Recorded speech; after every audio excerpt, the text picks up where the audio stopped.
Well, what if you're God and you come here to this incredible place you created called planet Earth, and you walk up to one of your creations and you say, hey, creation, how you liking this thing I created for you? And the person says, God, I'm glad you showed up because I got a bone to pick with you. First of all, why do you make it so effing hot all the time? And then you make these stupid people that get in my way and interfere with what I'm trying to accomplish. Why wouldn't you make everybody nice and connected? You make these little red ants, they bite my ass. I mean, why would you create such a thing if you're God? And then God goes to one of his other creations and says, how are you liking this place? And they say, oh God, thank God you're here. I've always wanted to thank you directly. This is the most amazing paradise. It's so unbelievable. First of all, you never get bored because you're always changing the temperature. It's so amazing. You bring so many people to challenge me to grow. And you made these little red ants. Man, these things are courageous. They're 1/1,000,000th my size and they bite my It's amazing. Now the question is, if you were God, who do you want to hang out with, the first person or the second one? Wow. So I tell people, say there is no God. I said there's God. You just so much, he doesn't want to hang out with you. I'm just playing, I don't fight, I do pray. I only go the way of Mr. Yahweh. It's not often I sit down with somebody and they say something that makes me think. Well, this was great. I love you guys. Will you give me something to think about? My own damn way. I had a lot of fun on this interview. What's up, guys? Welcome back to the George Janko Show. Today we have the leader amongst leaders, Tony Robbins. And there's two things that you guys should stay tuned for. One, the Time to Rise Summit. That's actually around the corner. It's something you guys are going to want to check out. Second, his book, The Holy Grail of Investing. I literally had him sign this and give it to me because I'm truly taking this home. I hope you guys enjoyed today's interview, and let's get into it. Welcome back. I'm just going to jump right into this. I'm super excited about this. And by the way, you have such a contagious smile. What's that? You have such a contagious smile. Well, you're just crying a few minutes ago. No, don't say that. We literally said we were going to talk about that. I hope you know if you make me cry, I'm cutting it out. Walters at that point. This part's going to be cut. This part's going to be cut. I'm cutting all. If I start crying, I'm cutting all of it. Like, you got me so emotional. He's like, come talk to me before we. Just like Good to be with you again, George. It's such a pleasure. A lot of people do intros and they'll talk about. They'll talk about all your exciting things that you're happening, but I have a personal one that I wanted to talk to you about. When I first met you, we were shooting a Impulsive, and I was at your house, and yeah. It was the first time in my life that I ever met somebody that I was like, I would be blessed if I was half the man that you are. Oh, you're overstating that massively, but thank you for the kind words. Truly, I'm not. No, and I'll tell you why. I walked around, and you could tell who a man is by his surroundings.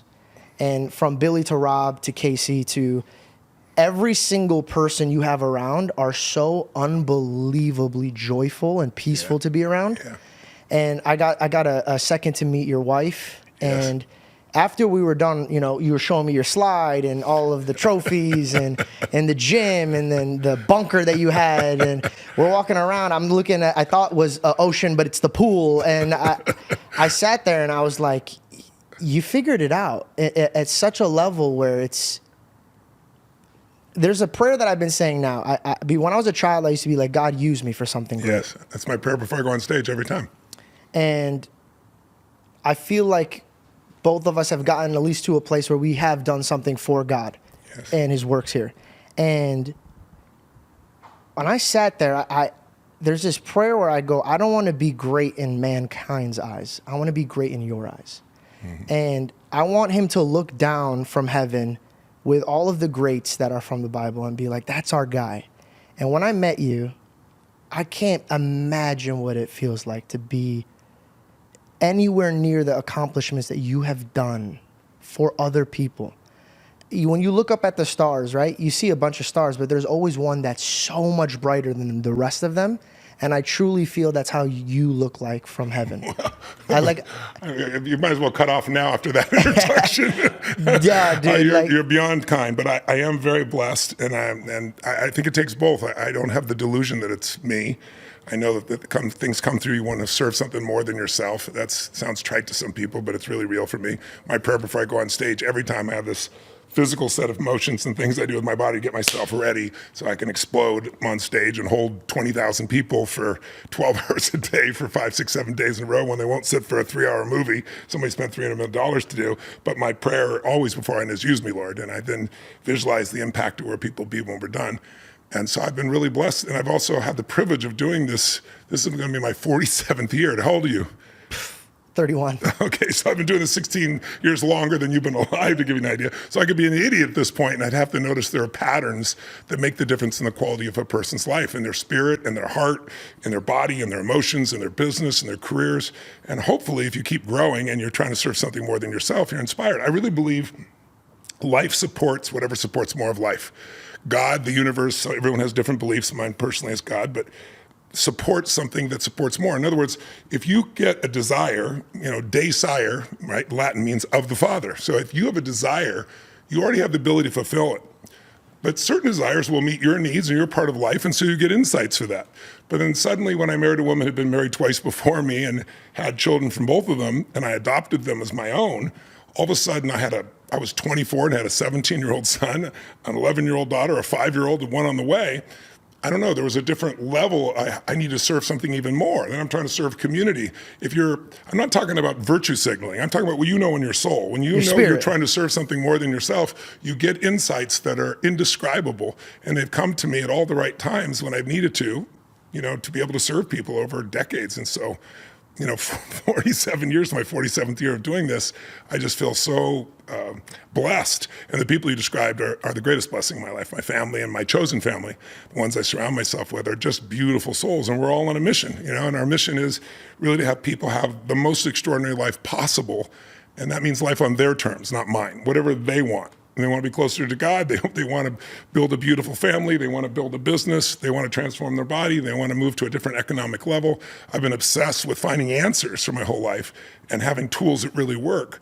But it's guided by the spirit of service, and people feel that. If they think it's phony when they get with me for 12 hours a day, you can't fake that, day after day. And then that's how you win people over, because you're not trying to win them over to you. You're trying to win them over to what's really possible for them and put a plan together for it. And so I'm very, very grateful. So thank you for all those kind words. They feel a little over the top to me.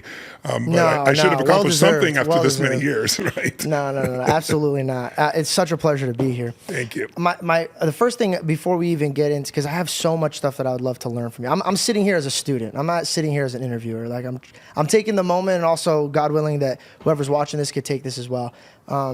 You went from being an 11-year-old boy, who's hungry on Thanksgiving, watching your father slam the door on somebody's faces, trying to feed his family, to being in a helicopter, thinking that the people that are coming to your event is going to be stuck because of the traffic, but then you realize that the traffic is the people that are coming to your event. Yes. Going there to feeding 1 billion people and nailing it 2 years before it was even scheduled. You went from, respectfully, the bottom all the way to the top. Now, I know that is from the grace of God. I agree. But who was your Tony? Who was the man that opened your spirit up and molded you into the man who's going to mold many men? I think it's never one thing besides God. I don't think it's any one thing. I had so many great mentors along the way. I had a mother that was very volatile, but also really beautiful. I wouldn't be who I am without her. But when she drank alcohol and took prescription drugs, Valium, she got very, very violent. And I have a younger brother, 5 years younger, and a younger sister, 7 years younger. And I had to be able to become a practical psychologist to be able to manage her states so she didn't get violent. And I was 5'1" in high school. I always tell people the difference. I'm 6'7" now. I say it's personal growth that made that happen, right? But I grew 10 inches a year because of a tumor. But before that, I was really small. My mom was small. And plus, it was kind of getting trained. You did whatever she said.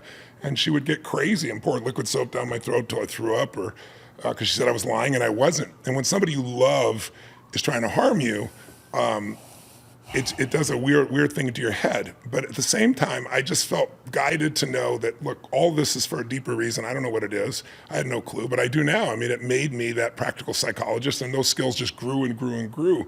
And so along the way, I had some great teachers. I met a man when I was 17 by the name of Jim Rohn. I first took a speed reading class because I was so obsessed with finding a way to learn. I always wanted to learn anything I could, especially something that could help people. Was this when you were a janitor? Yeah, I was a janitor. It was when I was literally in junior high school and high school. I worked as a janitor because our family was very poor. We didn't have enough money for food a lot of times. And that's why at 11, we got fed at Thanksgiving. And that was probably the first huge breakthrough for me. I always loved people, but I think when somebody who didn't even want credit fed my family, it made me believe strangers care. My father, I had 4 different fathers, and my 4th father always said, no one gives a damn, and it looked that way where we lived. It certainly felt that way. But then it's like I had this pure evidence that somebody cared about our family, doesn't even know who we are, and they looked out for this way. And if strangers care about me, I care about strangers. So that was, I think, the first step. The second step was just wanting answers because I wanted to get out of that environment. There was nothing like that. And so I started reading as the solution. I could read Emerson's essays, As a Man Thinketh, anything that would project me. I read biographies and autobiographies, and that helped me too because I saw some of the most incredible people in the world had incredibly rough lives, but that didn't stop them. And so it gave me a model in my head of what was possible. And then, combination of guidance and prayer, and then I'd meet these people along the way because I think everybody's journey is the hero's journey. If you look at all the stories, the hero's journey, what happens? Your life is a certain way, and maybe you're somewhat comfortable or bored, and then something comes along and challenges you. You get diagnosed with a tumor in your brain. I've had that experience. You lose a mother or a father or all of them, which I've buried them all. I've gone through that experience. You get somebody who, you thought was your friend who betrays you. You have a financial issue. There's so many things that come up, but that challenge comes for a purpose. And the purpose is, I believe, the universe and God calling you to go on the journey, on an adventure to discover who you really are, to find the deeper parts of yourself so you have something more to share and contribute to people. And so when that call comes, if you are willing to go on the journey, if you don't sit there and just give up or complain or come up with excuses, then you have to step into the unknown. And I stepped into the unknown. I had no net, and I put myself on the line to do things that seemed crazy. I'd get up and challenge psychologists and psychiatrists and give me your worst patient. I'll handle them in less than an hour and produce the result when they've worked on it for 7 years with a snake phobia. And I pulled it off. I learned skills and I pulled it off. And then all of a sudden people are coming to me for everything, or going to the U.S. Army and saying to the general there, I can take any training program in the Army, cut it in half, and increase the competency. And he said, you're crazy. I said, no, I'm expensive. And we negotiated. Crazy expensive. But what I made a deal was I get nothing unless I produce the result, right? So I had no net. Do you follow me? So when you go on a journey like that, and you put yourself on the line where you can't afford to fail, you don't usually. Usually the human psyche and spirit finds a way, especially if it's trying to serve something bigger. And so as I did that, I met new people. I had great new teachers. So I started with this man, Jim Rohn, when I was 17. I worked for a man, I had 3 jobs. I'm still in high school at the time. And my father said, this guy used to be such a loser, and now he's so successful. And this is the late 70s. He's buying houses in Orange County, California, and fixing them and flipping them, right? So that looked like wealth to me, right? So he needed somebody to help move stuff. He was trying to do it as cheaply as possible. So I volunteered and got paid, and I worked super hard. And so the guy took me to lunch. He goes, man, you're the strongest, hardest worker. You got the best work ethic. You got a great attitude. I said, well, I want to interview you. I'd like to ask you a couple questions. And he goes, okay. I said, my dad said you used to be such a loser, and now you're so successful. I wasn't trying to say anything that only a kid can do this, right? And he said, your dad said, How'd you do it, dude? How'd you do it? But I really wanted to know because I wanted to know the pathway, right? I was always looking for the path. How did he take that? At first, your father said, what? And then he kind of laughed and said, well, it's probably pretty true, And he said, well, it started by me going to a seminar. And I said, wow. What's a seminar? Now I'm figuring it out. Yeah, I go, what's a seminar? He goes, it's where this man who's super successful over decades, he takes all the best of what he's learned and he teaches it to you like in an evening, like 3.5, 4 hours or a weekend, if you go for his longer programs. And it can save you a decade or two. And I was like, wow, I've never even heard of such a thing. I said, could you get me in? And he said, yeah. But he didn't have any follow-up. So I said, well, will you? And he said, no. And I said, well, what do you mean? You just said I'm a great worker. He goes, because if you don't pay for it, you won't value it. I said, look, man, I make $40 a week as a janitor. I'm here working for you. I'm going to school. I'm supporting my family. I said, if you can get me in, it would help. He goes, no. I said, well, how much is it? He said, $35. Now, $35 would be like $250 now to give you an idea with inflation. So it was a week's pay, basically, for me. I bet if you asked him in a nicer way, he probably would have paid that. Maybe I didn't call him a loser up front. My dad thought you were a piece of shit. How'd you get the dough, man? Hey, guys, just a reminder that the merch is out for a few more days. So if you haven't got a chance to go to theheartofdavid.co, go ahead and click the link in my description, or you could shop on YouTube. Thank you guys so much, and I hope you guys enjoy the rest of the podcast. But I took the money. I thought it was the biggest decision of my life. And I went and sat in this seminar. I drove up my 1968 Volkswagen Baja Bug that exploded when I turned it off and handed the keys to the valet and went to this business seminar with a blue leisure suit I got at the thrift store and fake gold chains. I was going to make this happen. And I sat in this room with all these older people, and he was talking, and I'd read so many of these books. I took this reading course. I was trying to read a book a day. I didn't, but I read 700 books in 7 years. I'd read a lot by that time. Almost like Cat Williams. Yeah, right. And then I'm finishing his sentences, and so then I eventually got the chance to go to work for him. And I went to work and I learned to give speeches because I really believed in what he was doing. And then it just grew. Then eventually I got exposed to what's called neurolinguistic programming. Some of your audience may have heard of NLP. In the 70s, it was the breakthrough when it comes to creating change. And you could learn how to eliminate a phobia in less than an hour, not 7 years. And I, unlike the therapists who had to unlearn what they learned, I convinced this man, John Grinder, to let me come in the class. I said, I'm not like them. I'll just take what you do and run with it. Man, I'll make it happen. And I was literally putting my ear to the door at the Holiday Inn by the LAX. So he finally said, I'm going to charge you. Come on in and do it. So I went through the 6 months training and I learned these tools. And then I got on radio up in Canada. That's how my career really launched. And I'll shut the heck up and give you a picture. And this, I didn't know it was a shock jock show. In those days, there weren't many shock jocks. If you don't mind, what is that? It's the, your morning group that's, like Howard Stern kind of thing, where they try to kind of mess with you quite a bit. And so I was young, I didn't know. I get on the show, I'm so excited to be on a radio show. And he starts kind of attacking me, and then he brings this psychiatrist on. And I've been talking about, I can wipe out any phobia. You come see me, I don't care what the problem is. 1 hour, I am the one-stop therapist. I'll handle it, right? And so sure enough, people calling up, can you do this, can you do that? Yes, And then the psychiatrist calls up and he says, you're a charlatan, you're a liar. People like you should not be allowed on the radio. And I paused, and I'm a nice guy, but if you punch me in the face, you're a fighter. I'm from the streets. I'm going to punch you twice as hard back, but I try to be elegant. And I said, well, sir, let me ask you a question. I said, are you a scientist? He said, of course, I'm a physician. I said, great. So if you're a scientist, you would never make an assumption. You'd want to have a way to test the hypothesis. Yeah, an educated guess. Yes. I said, so your hypothesis is I'm a charlatan and a liar because you've never seen someone get results so rapidly. So I said, the best way to test your hypothesis is for me to work with one of your patients. I said, why don't you, I'm doing a free seminar at the Holiday Inn 2 nights from now, announced it, right? Got it out there for everybody. And I said, why don't you give me one of your worst patients, someone you've never been able to cure? I said, I'm sure you have plenty of those.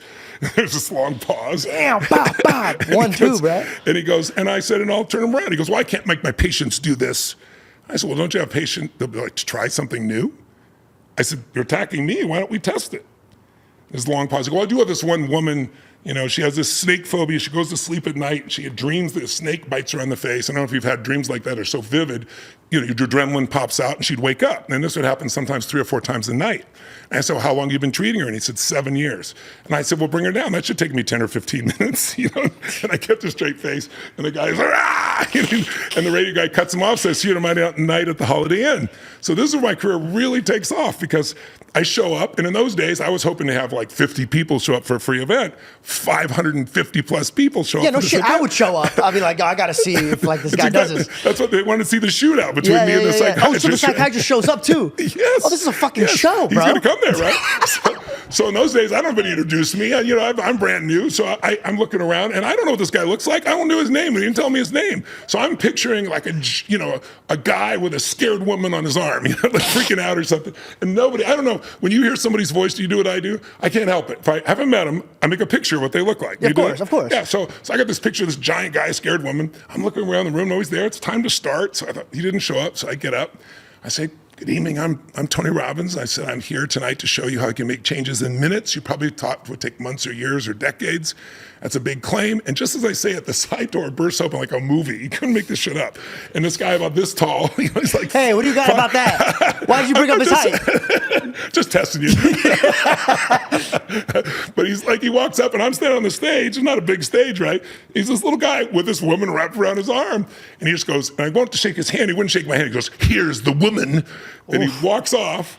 So I said, man, why don't you come up? I had a chair there. I had to sit in the chair. And I said, well, how many of you heard me on the radio the other night? Everybody raised their hand. That's why they were there, right? And I said, well, this is the woman in question. I said, ma'am, I understand that you've worked with this man for 7 years. And she said, yeah. And I said, okay. And your problem is you have a phobia to snakes. And I screamed it. And if you've ever seen a phobic response, it's not conscious. It's an uncontrollable response to something. So she starts shaking and spitting and people are freaking out. And I just broke her pattern. And I said, okay, we're going to handle this right now. And I did this. It wasn't my technique. It's technique I learned from NLP.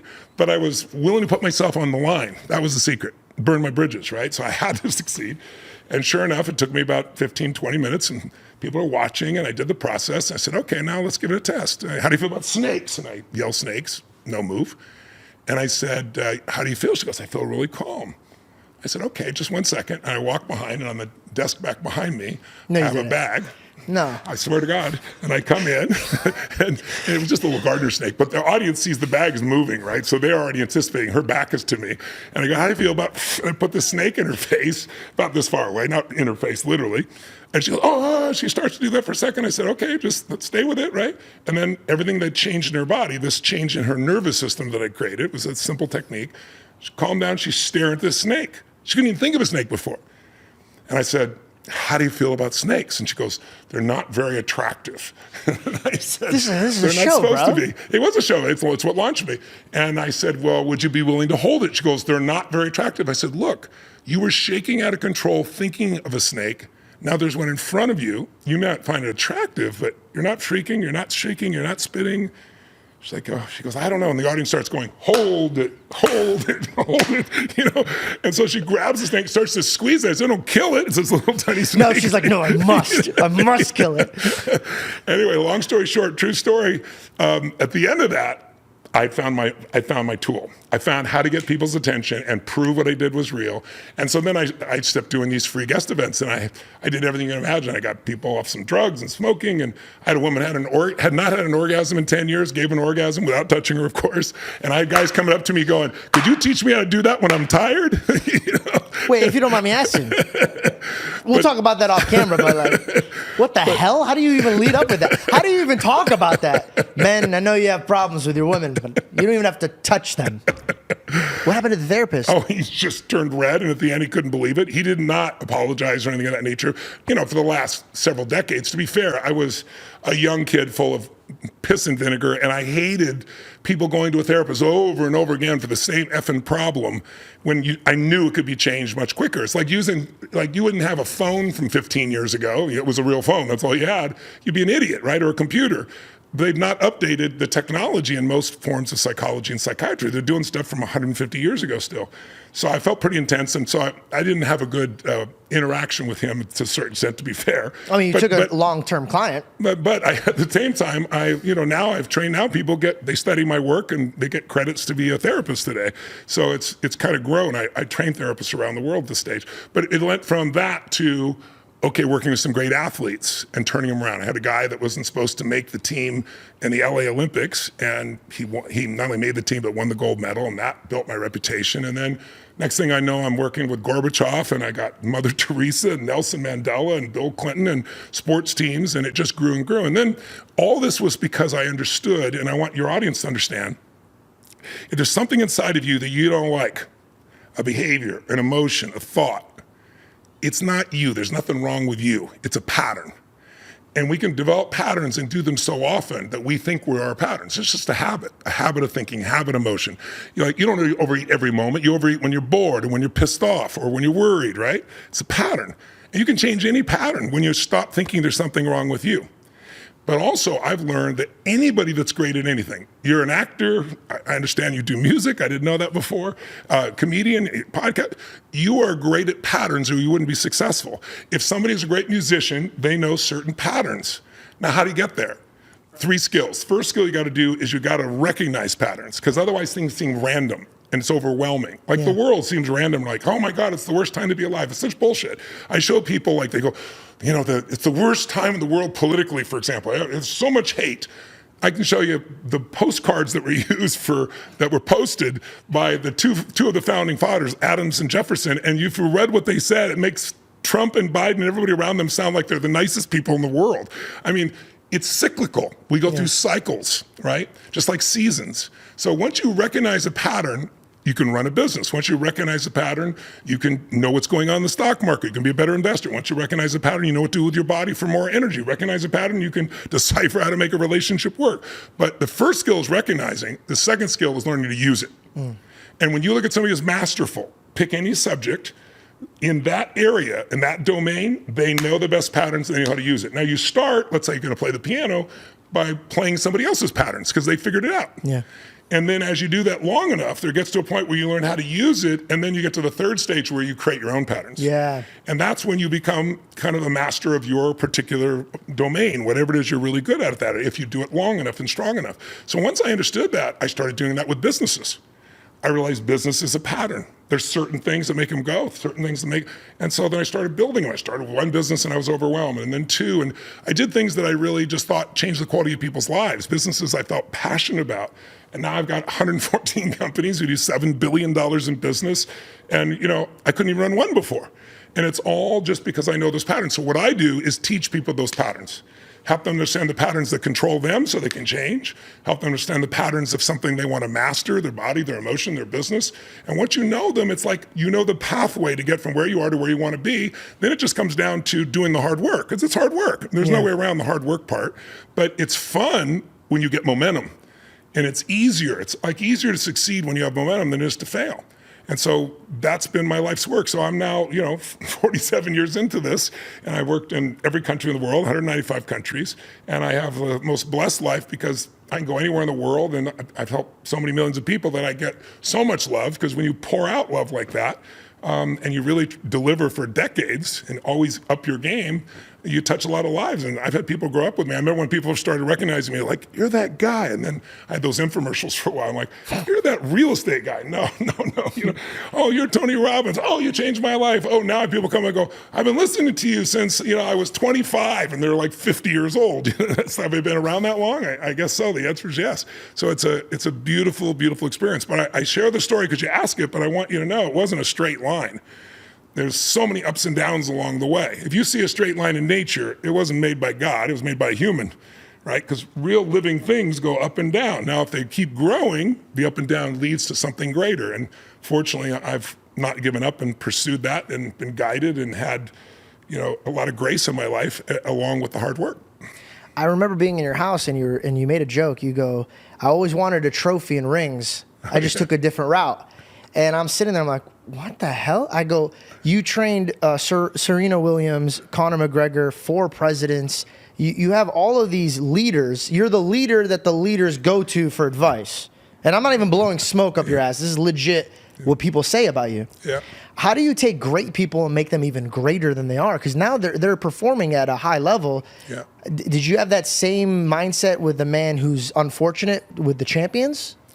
Well, yes, I think, people come to me in one of two extremes. They're the best in the world at what they do. And why do they come to me? Because someone who's the best in the world is always, they know if I make a little 10-degree shift here, and I go this direction, or I make this 10-degree shift this direction, I go out a week from now, a month from now, 6 months from now, a year from now, I have a different destination, different destiny, different impact. So the best in the world know a little thing can change everything, and they want to know those. And I've been obsessed. I'm an obsessive person. I've been obsessed for 47 years with asking the question, what makes the difference in the quality of people's lives? What makes the difference in the quality of their performance?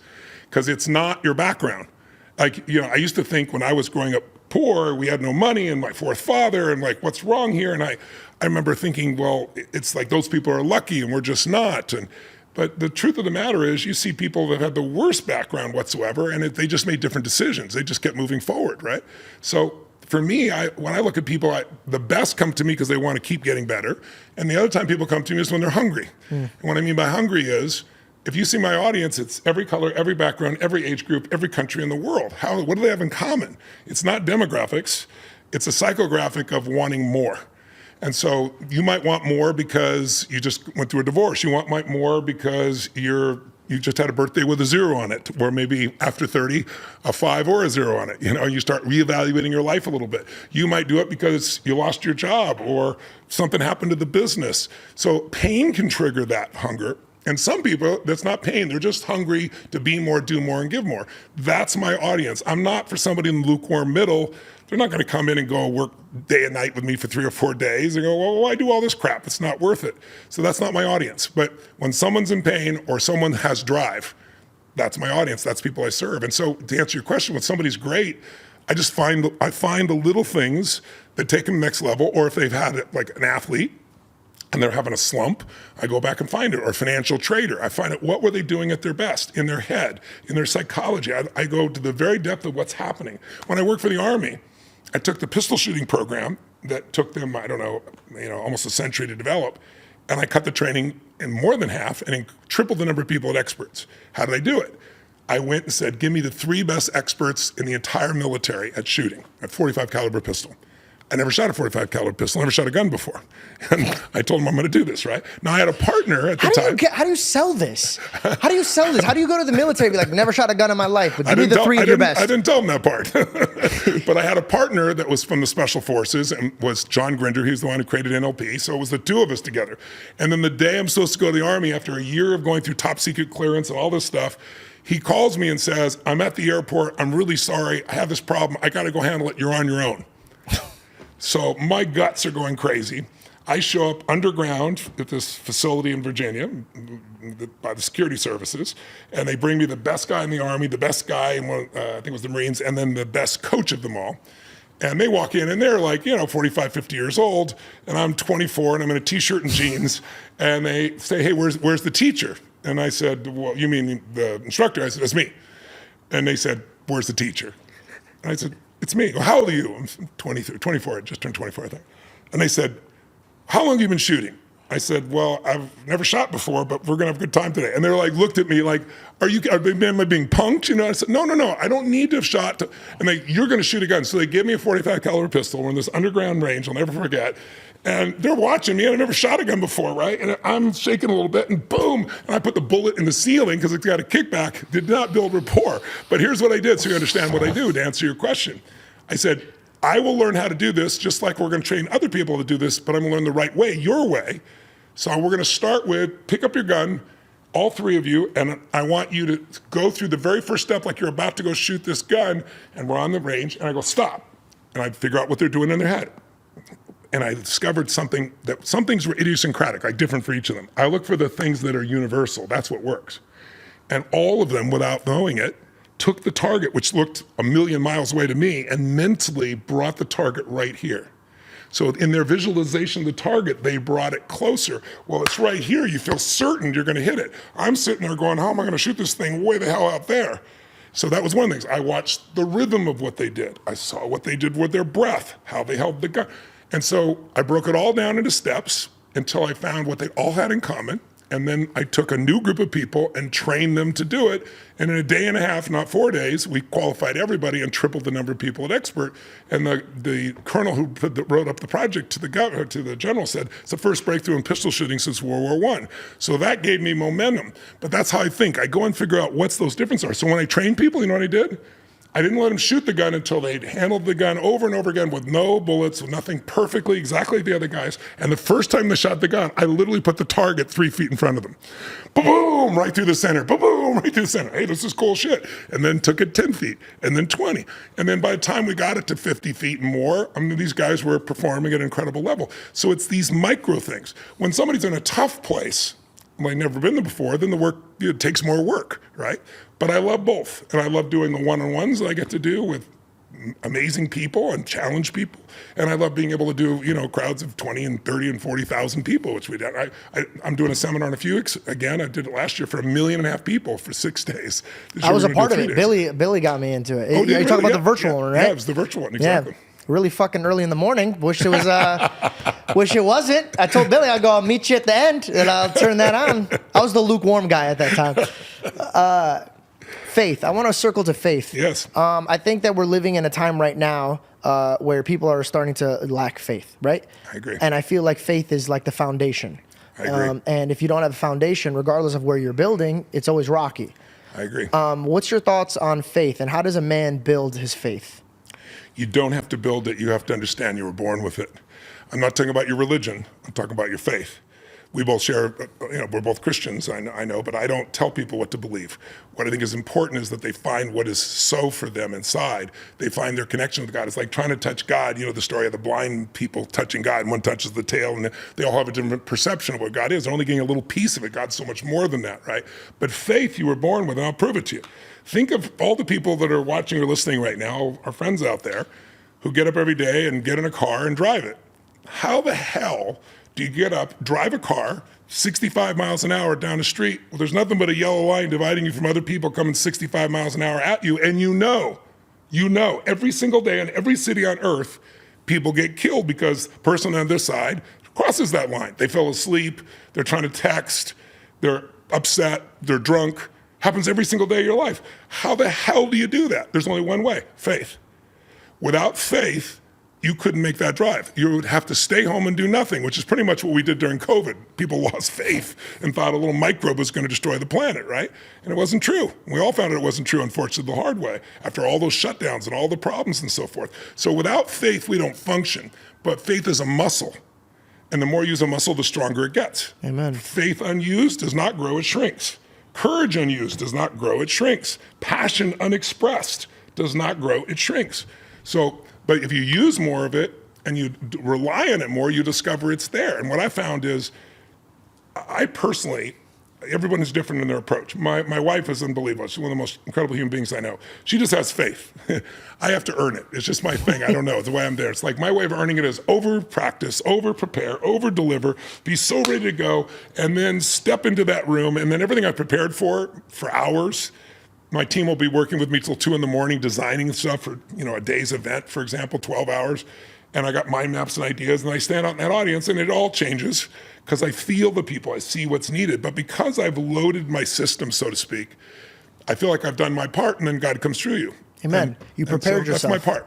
Now, some people just have the faith, and it works. I wish I worked that way in some way, but I don't. That's just not how I That's so function. beautiful. And honestly, I literally just spoke about this with Andrew Tate. I don't know if you know who Andrew Tate is. Yeah, of course you do, sure. And I told him, God prepared me for this. Like, I did not prepare. I prepared as much as I can, but when we were having a conversation, it was like I already knew where it was going, and I was so confident. And I tell people now, I'm like, I'm probably the most confident in the room, but I'm confident because I'm confident in my Lord, not me. Yeah, I'm confident I'm guided. Yeah. When someone stands up in those rooms, and it's been 47 years, when they stand up, it's different every time. And when they stand up, it's already done. And then I get to see how it's done. And then afterwards, I look at what I did and figure it out so I could do it again or teach other people to do it. I figure out the patterns, but that's really the process. But I want you to know the way I am, like, I don't go preach to people about their religion at all. I tell people, whatever you believe, I hope you practice it because you won't be happy otherwise. You won't be fulfilled. And I also believe that somebody who thinks that there is no God, there isn't anything greater in the universe than yourself, it's a little bit egotistical and a little bit silly. It's like saying that, Webster's dictionary is the result of an explosion in a print factory. It all came together just perfectly. So I think if you can do your part and you can work your tail off and you can over-deliver, then something magical happens. Grace. Some people call it luck. Grace, God, the universe, whatever you want to do. But my personal belief is it's really hard to be fulfilled without that. But I don't ever do that. I decided not to become a minister of sorts because I wanted to reach people that weren't being reached. I didn't want to talk to people that are already there. I want to reach people that they see me, they experience it, they feel how much real love and care is there. And then they might ask me what I believe in that area, right? And then it's there. Well, remember, as opposed to preaching proselytizing to someone. I'm not here to do that. I explain to people all the time, I'm not a preacher. I'm a man who fears God and loves to talk about it. That's beautiful. So the thought behind it is, if Jesus came down and said, hey, preach, the number one thing he would say is, don't use your mouth, use your actions. I agree. Because people could talk all day. That's right. And a lot of people that talk about Jesus aren't moving the way Jesus wants to be moving. That's right. So I'm very proud of the way you're moving.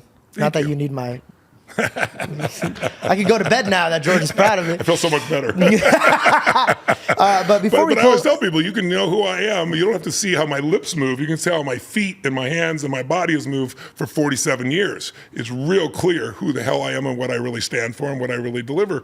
And I think that's the greatest message any of us can have, because anybody can talk a good game. And the most disgusting thing to me in the world is all the virtual signaling that you see in social media, where people don't even know the whole story of what's going on in some part of the world, and they present how great they are because they're supportive of something. That is it's annoying. Like, what are you going to do? Do something. Don't just talk about or try and present yourself. well, they're adding to the problem. Yeah. If you don't actually have a solution, you're talking about it, you're starting the fire. If you, like, a lot of people would get mad at me, why aren't you speaking up about this? Because I don't know about it. Oh, I think that's fair. That's I intelligent. don't know about it. How am I going to speak about it? What if I'm talking about my ass and I go in the wrong direction, and then I convince other people to go in the wrong direction? And we're not all equal in our understanding or our skill. It's Valentine's Day, and so I feel romantic, and I wrote a poem for you guys. You want to hear it? Roses are red, violets are blue. Trim your balls, and your date will thank us too. What's up, fellas? Valentine's Day is around the corner. Manscaped got the remedy that the love doctor ordered. His prescription? Let me tell you. It's the new Performance Package 5.0 Ultra, designed to elevate your grooming game and shine like the little heartthrob you are. A little personal experience about Manscaped to me. One, I could not believe how excellent it is at not cutting. The sensitive guy, man. Nothing's worse than going on a date and then trying to stretch and pretend like you're not trying to move your boxers around your balls because you're chafing. You don't want that, bro. You want to focus on the girl that you have right in front of you. So do yourself a favor. Get Manscaped and stop playing games with your balls, bro. That ain't something you play with. Well, I mean, you know what I mean. Join the 10 million men worldwide who trust Manscaped. With our exclusive offer, go to manscaped.com and snag yourself 20% off plus free shipping. Use the code GEORGE. You know, so it's like today, I was interviewing a former UK prime minister, and I had him with this group, and it was right around the time that Brexit was coming. And sure enough, some people asked a question, somebody asked a question, and he gave his answer, what he thought about that. And the person says, well, I think you're completely wrong. I don't think you know what you're talking about at all. And he goes, well, I was prime minister for 8 years, right? Tony Blair, right? And I go, you're a war criminal. And it's like, we oversimplify everything in a complex world. And we live in the world today that if we've been on a plane, we think we can fly it. We're not all equal in our skills. We can become equal in our skills if you want to put the time and the energy and the effort into it. But we live in a world now where it's all about instantaneous fulfillment, and it's not real. It's not really fulfillment. It's positioning, and positioning makes you feel empty in the end. You don't feel strong. You feel fearful. That's what this whole imposter syndrome thing is people like, trying to be something that they're not. Look, you can build yourself into anything you want to become. You know, our Creator gave us this thing called choice. And you can make new choices, and you can take a new direction right now, today. You don't like your life? Change it. You don't like your business? Change it. You don't like your relationship? Change you first, because if you just change it, you'll have the same problem again, because you're part of it. Amen. Right? You don't like your finances? Change it. Anybody can change it, as long as you stop making up stories and you stop coming up with all the excuses because you're just fearful. We're all fearful. Everybody has fear. That's why faith is so powerful. Faith is the only thing that can get you over the fear. You're scared, but you do it anyway. That's what courage is. It doesn't take courage if you're not scared. Yeah. And most of the muscles that we develop, spiritual muscles, emotional muscles, faith, courage, determination, all those, they come because you did it not because you felt like it. You did it because you knew it was going to serve something more than you, or you knew it was going to serve you as well. Mm-hmm. There's two things that faith. There's two stories that I hit in my head, and I want to share it here because I know there's going to be a lot of people watching this. And the two things that I always rely on when it comes to faith, because sometimes you have to remind yourself to have faith. Even when you see a man who's like, man, that guy has a lot of faith. Trust me, the devil has put him to the test to have that faith. And there was this one, an amazing speaker, and he said, God will give you the vision at the end, but he won't tell you how to get there because you need faith to get there. And I thought that was really beautiful. Yeah. And then to tie in the scripture, there was a woman that was in the crowd, and Jesus was walking. And at the time Jesus was walking and he was healing, he was a very famous man. And some people wanted to talk to him, some people didn't. And this woman who was ill, she just says, I'm not going to bother him, but I know if I just touch his clothes that I'll be healed. And she touches him, and instantaneously she was healed, and she felt it. And Jesus turns around and he goes, who touched me? Who touched me? Obviously, he knows who touched her. He goes, who touched me? I felt power leave me. And she got scared. She goes, it was me. I just knew that if I touched you, that I would be healed. And he said, daughter, it was your faith that healed you. Mm-hmm. And you know, I circled with that because the thing that rang with me, man, was a lot of people always ask me when you talk to a man who doesn't want to know God, the first thing he brings up is the things that why would this happen if there's a God, right?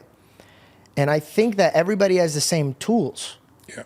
Some people that have bad intentions have better faith than you, so they could get there quicker than you. Yeah. And I always try to tell people, man, don't run away from faith. Do not run away from faith, because it's either in this world, it's either you're contributing or you're going to be a part of somebody else's contribute. It's true. It's true. Faith without works is dead too. We got to do our part, right? That's the hard I work. have faith, but they aren't doing anything. So it's like hope. Hope is a good first step, but hope is not enough, right? You got to get yourself in action. You got to do something. You got to learn. You got to grow. You got to, what some people call fail, I call learning. You got to learn, right? And every time you don't succeed and you learn something, you get better if you keep moving forward. But I think even your human body is this. I wrote a whole book called Life Force, and I interviewed 150 of the best scientists, regenerative doctors, Nobel laureates about these incredible breakthroughs like stem cells and things that are occurring. And one of the things I ended up doing a whole chapter on was understanding placebos, because placebos are amazing. You can take any problem a human being has and give them a placebo, and a percentage of them get well. I mean, physically well. You know, you changed my life when you first told me that. No, I didn't know that. When you told me you took 10 people in a room that had depression, yes, and you got them into the gym. Yes. Eight of them didn't have depression anymore. That's right. I was secretly depressed when you told me that. I didn't know that. I didn't know that. Well, you can. I didn't know that either. Changing your biochemistry, people try to do through drugs, and it doesn't work, right? SSRIs, Prozac, Zoloft, all these things. There was a cover of Newsweek a year ago, in 2022, almost 2 years ago, saying all the meta studies say they don't work, but we keep selling them. It's just so crazy. And we did this study where during COVID, we had Stanford come to me, and they had two other professors that went through one of my programs called Date with Destiny. It's a little 6-day program, a real deep immersion. And they said they both are clinically depressed, came out not depressed. And I was like, do you have any data on the people you've worked with? I said, well, I got millions of clients. They said, no, but like scientific data. I said, no. Well, I said, you want to do a study? Let's do a study. They said, we'd love to. So I said, before we do it, tell me, how does this work normally? Meaning, when people go for traditional treatment, how many get well? And they said, if you go across the meta studies, when they do like 100 different studies and see what they have in common, the average is 60% don't improve at all. That's with drugs and therapy. 40% improve, but on average, they improve 50%, so they're half as depressed. Most of them stay on those drugs for the rest of their life, at least a decade. And they don't work. All they do is numb you. They don't take care of the real problem, right? So I said, I think you could do that with a placebo, because by the way, with placebos, the more intense the placebo, the greater the reaction, meaning we can give you an amphetamine to speed your body up, give it as a blue pill and tell you it's a barbiturate, and your body will slow down. It doesn't just heal your body, it'll overcome a drug in your body. But if we really want a powerful injection, powerful thing, the bigger the capsule, the greater the response. If it's an injection, they get even bigger results. And the most powerful result of all was fake surgeries. Because, and I may have shared this with you when we talked about that book, but in what is it, the microscopic surgery for the knees, what's it called? I'm blanking on the name. Arthroscopic, thank you. Arthroscopic surgery, they did a study, and they were doing this for all the veterans, and they did fake surgeries on a percentage of them, where they literally put them out, cut them, and did nothing, and put it back together. The results after a year and a half was the people had no surgery improved more than the people had the surgery. So they stopped funding it. Because a surgery, now you really expect a result, right, to make things happen. But anyway, with Stanford, I said, let's do the study. I said, what's the best result you've ever gotten in getting rid of depression? Because this is the middle of COVID when this is happening, and people are, more suicides than the other time, more overdoses. You know how bad it was then. People are freaked out at home. And so I said, what's the best? They said the best was 5 years ago at Johns Hopkins. They gave people for a month psilocybin. So they gave them magic mushrooms for a month and cognitive therapy for a month. I said, well, after that, you better be changed in some way, right? And the guy said, it was amazing. It was the greatest result in the history of psychiatry. 6 weeks after this month's worth of treatment, 54% of the people had no symptoms whatsoever. It's like unbelievable. I said, I think we can beat that. We'll see, right? So I said, you set up the study. They did the same type of study, no drugs, obviously, and just the 6-day seminar. And what do? We get people to rewire how they perceive the world. In other words, whether your life is terrible, shitty, great, magnificent, has nothing to do with your life. It has to do with what you focus on. Right now, there are a million things that you'd be pissed off about in the world if you wanted to be, or your life, or worried about. There's a million things you could be happy about too. What's wrong is always available, so is what's right. So when you shift your belief systems consciously, and you decide what you want to value, and you align your behavior values, you have a different life. So these people go through this process, and the results were so profound that they were afraid they're going to get canceled if they published it. So they put it, blacklisted it, meaning they didn't know who it was, and they sent the details out to 3 different organizations, came back with the same result. 100% of the people after 6 weeks who went through my program for 6 days, not one had any symptoms of clinical depression. 17% of the people they put in had suicidal ideation, constantly thinking of suicide. Not a single person did it. They followed up 11 months later. They're going to do 12 months, but COVID, people were coming back, to work and so forth. So they had all the statistics on the general population. So they did an 11-month study. Nobody depressed anymore, but more importantly, their negative emotions had dropped 72%. Their positive emotions have gone up 51%.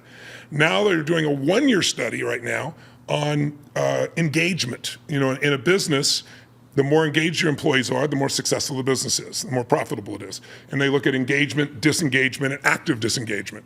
Well, disengagement is somebody that's quiet quitting is what we call it now. They're trying to do the least possible.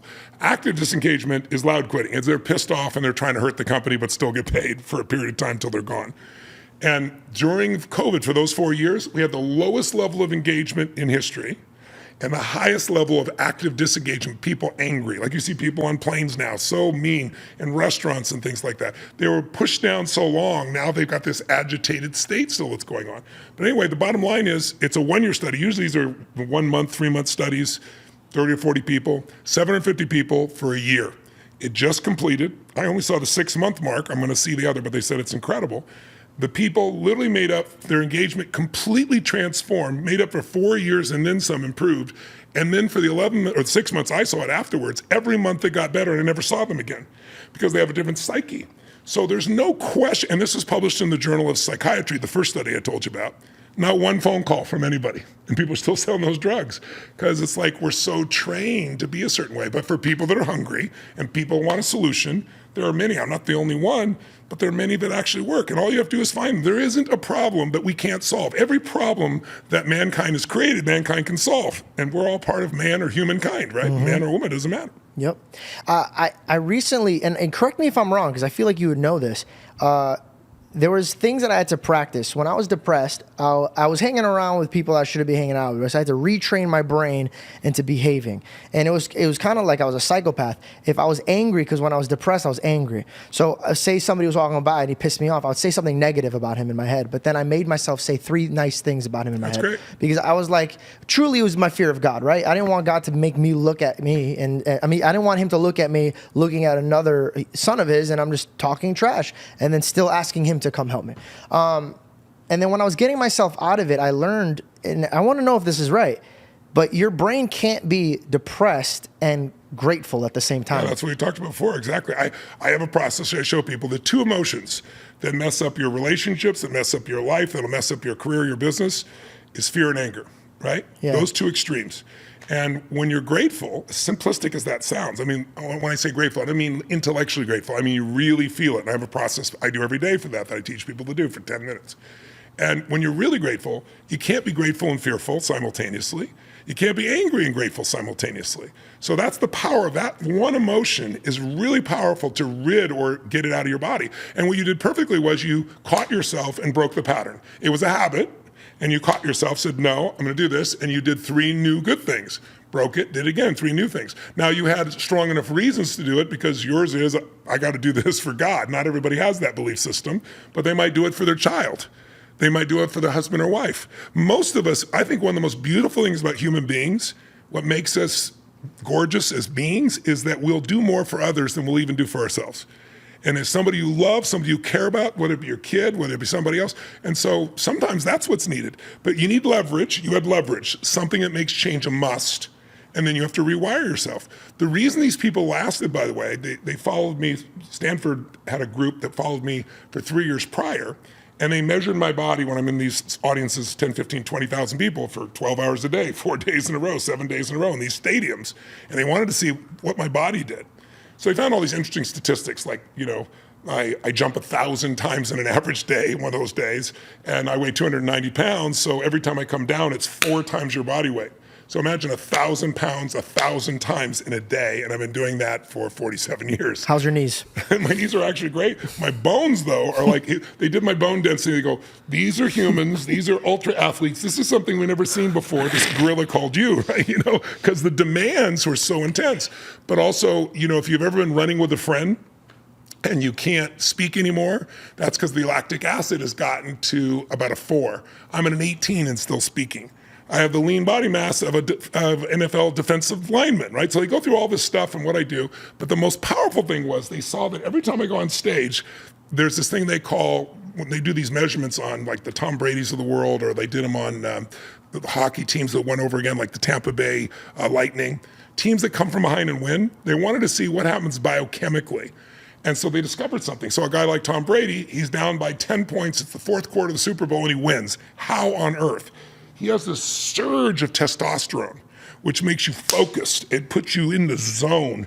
And you also, anything's going on, you remember every detail when you have enough testosterone. But usually you also get cortisol. That's the stress hormone simultaneously. In this championship physiology, you get this explosion of this driving testosterone, and the cortisol drops off the cliff, so all you get is maximum output. It doesn't guarantee you're going to win, but it maximizes your possibilities. You're moving at a different pace. A totally different biochemical and psychological pace, right? And so I do that every time I got on stage. They followed me for 3.5 years, and I burned 11,300 calories, to give you an idea, one day on stage too. They just couldn't believe this. It's probably because all this, like this such fucking intensity, right? But I'm, you know, I don't stand on the stage. I run up into the top of the 3rd level of the stadium and so forth. I'm always in the room. You never know when I'm going to strike. But what was interesting was then they started measuring my audience, and that's how they could understand why these changes have lasted. Because they go, how has this lasted just from one session? Are you feeding off of them? Well, we feed off each other. They did it with my live audience, and then when I started doing digital seminars with people in like 50 countries, they went to 15 countries, and while we're doing the seminar, they do the same thing they did to me. I wore this device that measured my heart rate variability and so forth. They came and took my saliva to see what's happening with my hormones, took my blood. They did the same thing with these people. And guess what they saw? It looks like a song, like everybody's different, and then all of a sudden it begins, and as I start surging up, the audience's biochemistry matches mine. The cortisol drops off, the testosterone is through here, and that's why they storm through the fire. That's why, like if I asked you where were you on 9/11, any person around the world, even non-Americans, can tell you where they were, what they saw, the moment they saw it. Ask you where you were on 8/11, you have no clue. Because you didn't have the surge of that energy, that emotion, and those biochemical changes. So that's why this lasts, and that's why it works. So when you catch yourself and rewire yourself, yes, you're doing something behaviorally, but you're also making biochemical changes when you do it. And if you do it over and over again, it just becomes the new habit, the new way of being, and then you don't have to work at it, right? You just have a new quality of life. It's incredible. I told you I was going to sit here as a student. I literally said it. There is something I wrote, and I want to read it verbatim from what you said because I want to tap in. In 1991, you wrote the book, Awaken the Giant Within. Yeah, it's 31, wow. And there was this one thing that, man, it caught my heart, and I had to write this because I really pray that this sits with a lot of people in our generation because I'll explain why. It's the Niagara Syndrome. Oh, yes. They jump into a lake of life not knowing where they're going to end up, and they get caught in the current events, the current fears, the current challenges. They get directed by their environment and not their values. The time when you wrote that, the current was strong, but now because of social media, the current is raging. I agree with you. How could you explain this to children that are being risen not by their parents, but by tablets, by iPhones, by social media? How do we get them to not jump in yet without knowing their values? And then when we come from a home that doesn't have a leading father, that doesn't demonstrate good values, how does a man even find good values? Well, when I was, I think 19 or 20, I just learned some of these skills, right? The NLP skills, and I'd started to prove to myself I could really produce lasting change. And the first thing I thought was, I'm helping all these people coming to these little events. Back then there were, 50, 100 people, 150 people. but like I want to help somebody one-on-one. I want to mentor somebody. So I went there in Chino prison system in California. They had a thing called the M2 program, Match 2 People. And so I got matched with this guy that was a murderer. And I came in and met with him, twice a month, like clockwork. And he didn't have any of those values. I helped him discover them. When I say didn't have them, we all have values. There's something distinct in the human creature that knows right from wrong, regardless of how you've been conditioned. Your conditioning can cover it up, but at a core level, we know what's important. It's kind of wired into us, so we wouldn't survive as a species.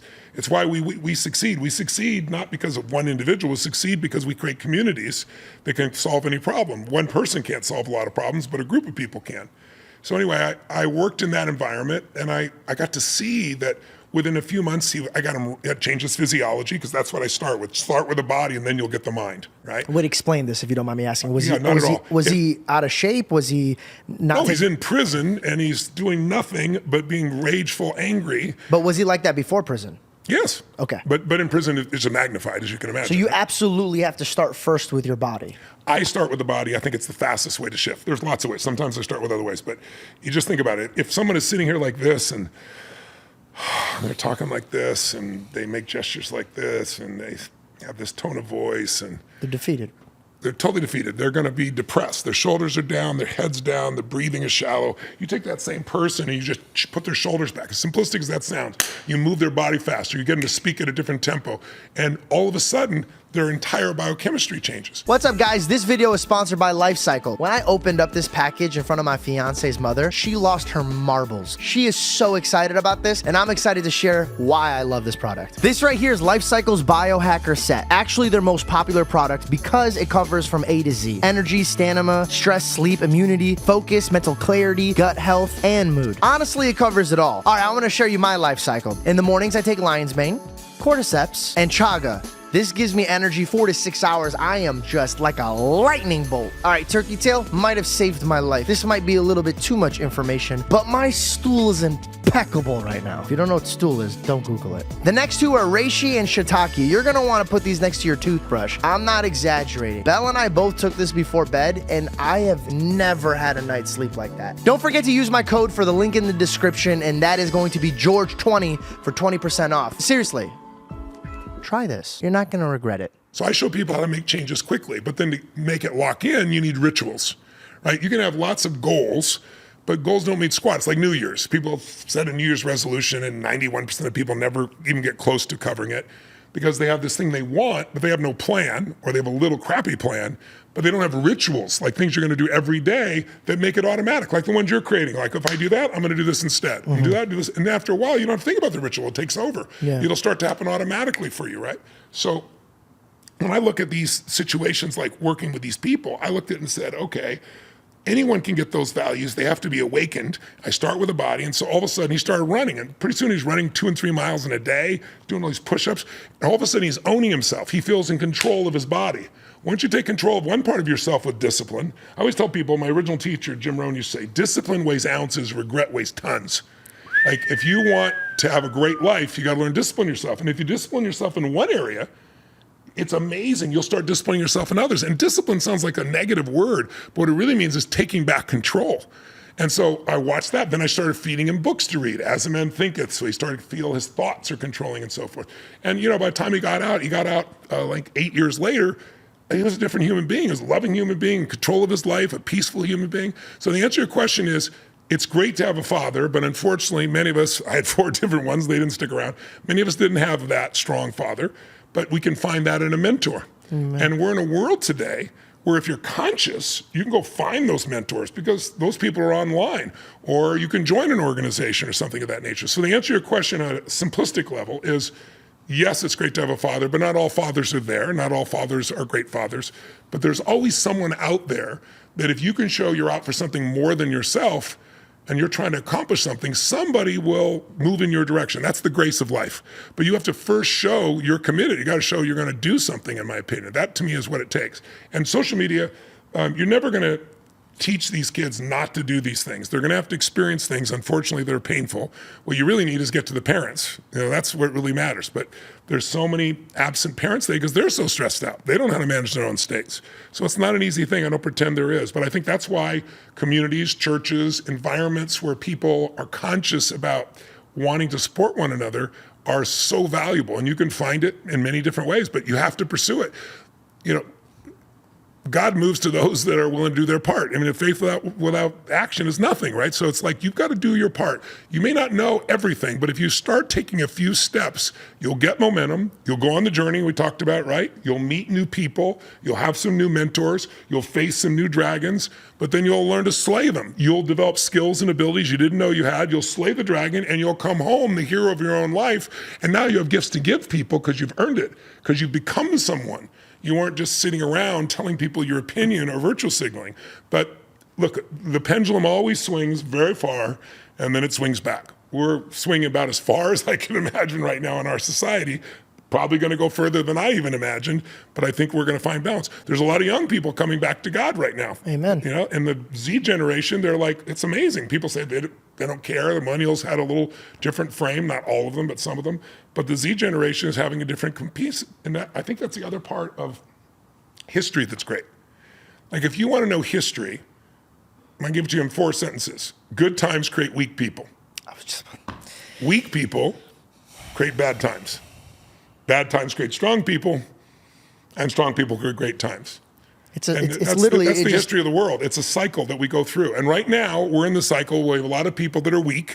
They, silence is violence. Words are violence. I heard Chris Rock the other day said, if you think words are violence, no one has slapped the shit out of you on national television. Hilarious. It's like, no, words are not violence, right? And now some people saying words are violence are saying, oh yeah, somebody can chop off the heads of children, rape women, and oh, by the way, that's totally okay. I'm not saying what anybody else has been okay, but that's totally okay. It's justified. I mean, same people saying words are violence. So we're in a weird position right now. Yeah. But that calls to people to the point where they get humbled because they don't know what to do. And when you get humbled, you tend to look for something beyond yourself, something deeper in this world. Call it grace, call it God, call it universal intelligence. I don't limit people to use the words I would use. Everyone has their own way of reaching that. I'm respectful of that. But they got to find it, or they're going to feel really empty inside. I love the way you move. You show grace to everyone. And I was just telling Billy, we were talking about something personal, and the reason I overcame it is because when I was reading the scripture, it just dawned on me. I go, Jesus always knew Judas was going to betray him, but he always treated him like the other disciples. Yeah. There's power in that. And then they come up to him and they're like, you got to pay taxes. And he's like, I got to pay taxes. He goes, who's on the coin? They go, Caesar. I go, well, then give to Caesar what's Caesar's and give to God what's God. But then he says something that's even more powerful after that. He says, but those so we don't offend him. And I just paused. He goes, but so that we do not offend them. And then he went with them. And I thought to myself, I go, my God, the only way I could reach a man is by love. It is by love. It is only love. Because if I looked at you and I go, listen, dude, you're a dumb piece of shit. And I'll tell you why. I guarantee you that person's now out because he knows that you don't love him and you don't care for him. Yeah. But if I go, hey, Tony, I think I think you would be more sincere and eager to listen because you know it's coming from somebody who cares about you. I 100% believe I try to teach anybody that I work with who works with people, coaches, trainers, therapists, all those types of people. I said, you can't influence somebody if you're judging them. I mean, it's possible, but you're not going to influence most people by judging. The only way you can influence them is for them to feel how much you sincerely care. And people don't trust that initially. I remember I have a friend right now that I've known for about, probably 30 years. And that quote you get from one of my books when I was like Awaken the Giant Within, I think I was 30 years old when I wrote that book. And you were describing that opening to that event where I was flying in the helicopter and I was worried that people aren't going to make it to my event because there was all this traffic, forever as far as the eye could see. And it was my event. It was like 15,000 people. And it blew my mind. Well, he was in that event. So I'll give you an idea. And he's been a friend for 30 years, maybe 25 years, whatever it's been. And he's told several people, you know how Tony won me over? He goes, I got dragged there by somebody. I thought this is BS. This is a bunch of crap, and I'm not jumping and doing this stuff. And in those days, I wore a suit and tie. That was the style in those days. So I'm on stage, and he could see the sweat just going down the tie further and further and further. So the tie was totally soaked. My shirt was soaked. I was sweating like crazy. I was giving my soul. He said, after he did that, he goes, I thought to myself, I could jump a few times. That son of a bitch can do that, push that stuff. So I think you got to go first. You can't lecture people. You gotta be an example, not like you're perfect or some bullshit. Nobody is. Yeah. But where you're willing to see what isn't working and improve it, and you're willing to constantly find a way to be better. And if you do that, life's amazing. But I think there's an interesting thing about the Bible that I don't know if you agree with or not, but I'll share it with you from my perspective. One of my sons, when he finally found Christ, a lot of people, when they find God in whatever form they find God, they believe that they have found the way and everyone else should do it that way, right? And his way was kind of hellfire and damnation at the time, right? And I'm Christian myself, right? So it's like he's lecturing me. This is blowing my mind, right?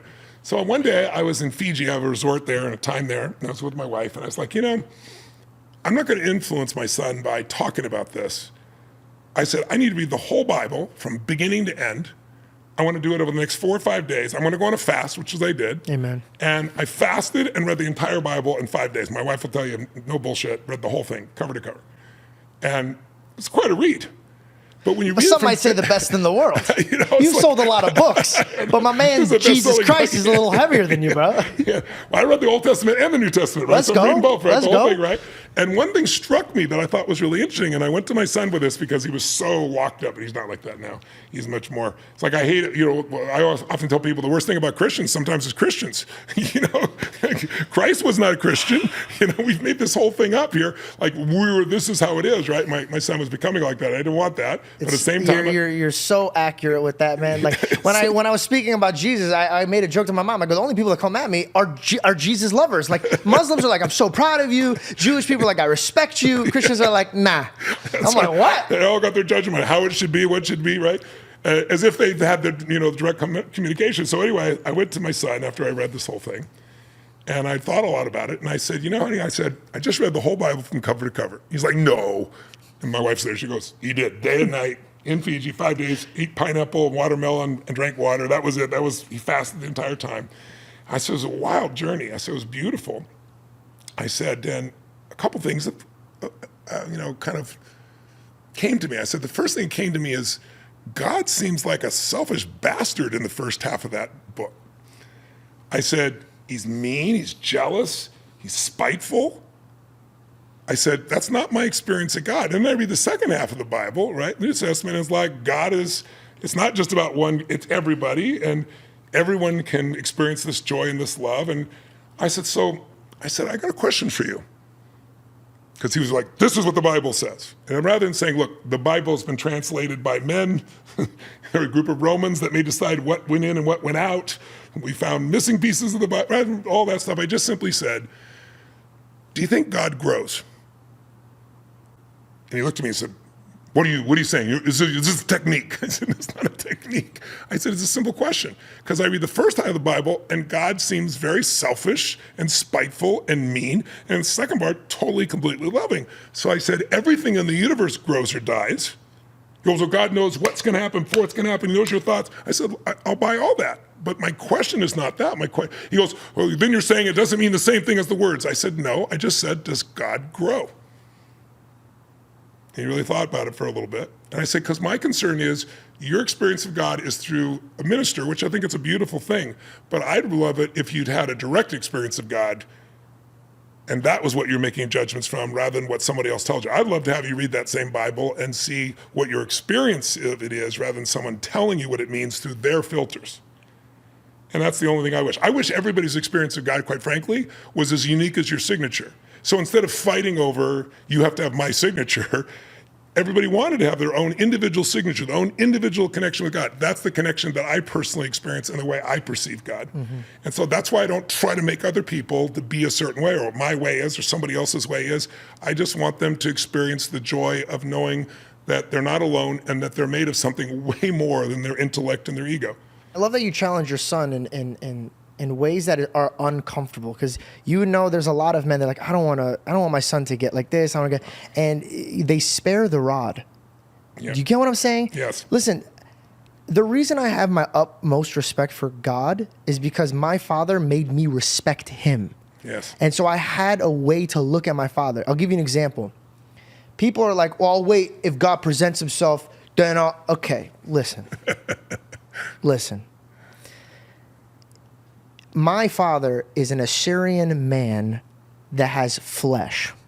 Do you know what that man would do to me? If I was ever like, you come over here and I need you, come here. My dad would be like, me come here?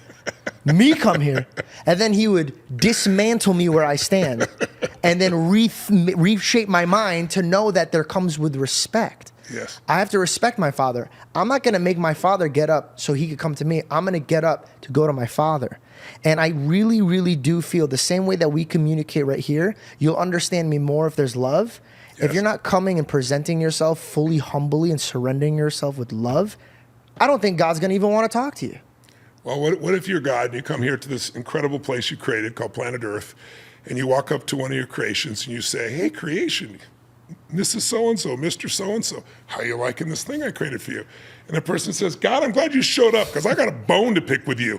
I mean, first of all, why do you make it so effing hot all the time? I mean, you could have made it 72 degrees year round here. I mean, it's insane. And then you make these stupid people that get in my way and interfere with what I'm trying to accomplish. Why wouldn't you make everybody nice and connected? And you make these little red ants, and they bite my ass. I mean, why would you create such a thing if you're God? And then God goes to one of his other creations and says, how are you liking this place? And they say, oh, God, thank God you're here. I've always wanted to thank you directly.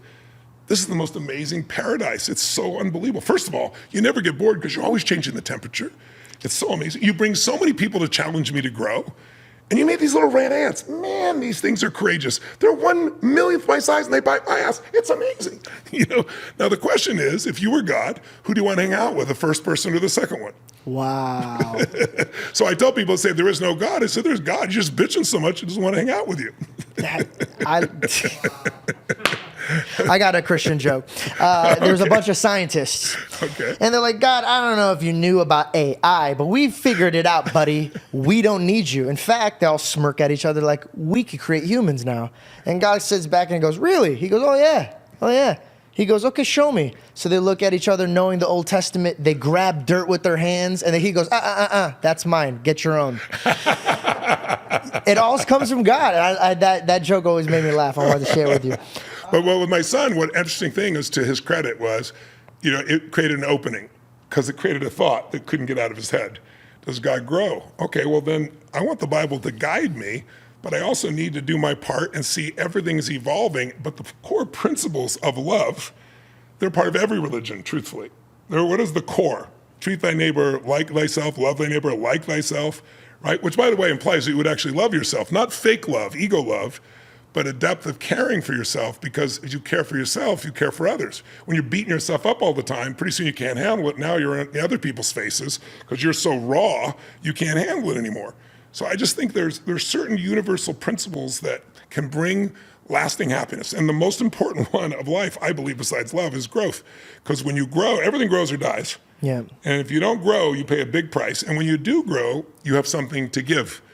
And what makes people's life meaningful is not like anybody can make themselves feel good with very few things. You can food, alcohol, have sex with yourself, whatever it is, but it's never as good by yourself. No. with with connection. So when something great happens in your life, the first thing you want to do is share it with somebody. And that makes it more. That's why we have relationships. So I just think, life is the quality of relationships. The quality of relationship with yourself, with your creator, with your family, with your friends. That's the quality of a person's life. Everything else is secondary to that. I wrote something down, and I've never said this out loud. I want to say it to you, and I want to see how you feel about it and if it is the correct way to go about it. Because I'm trying to be a Tony.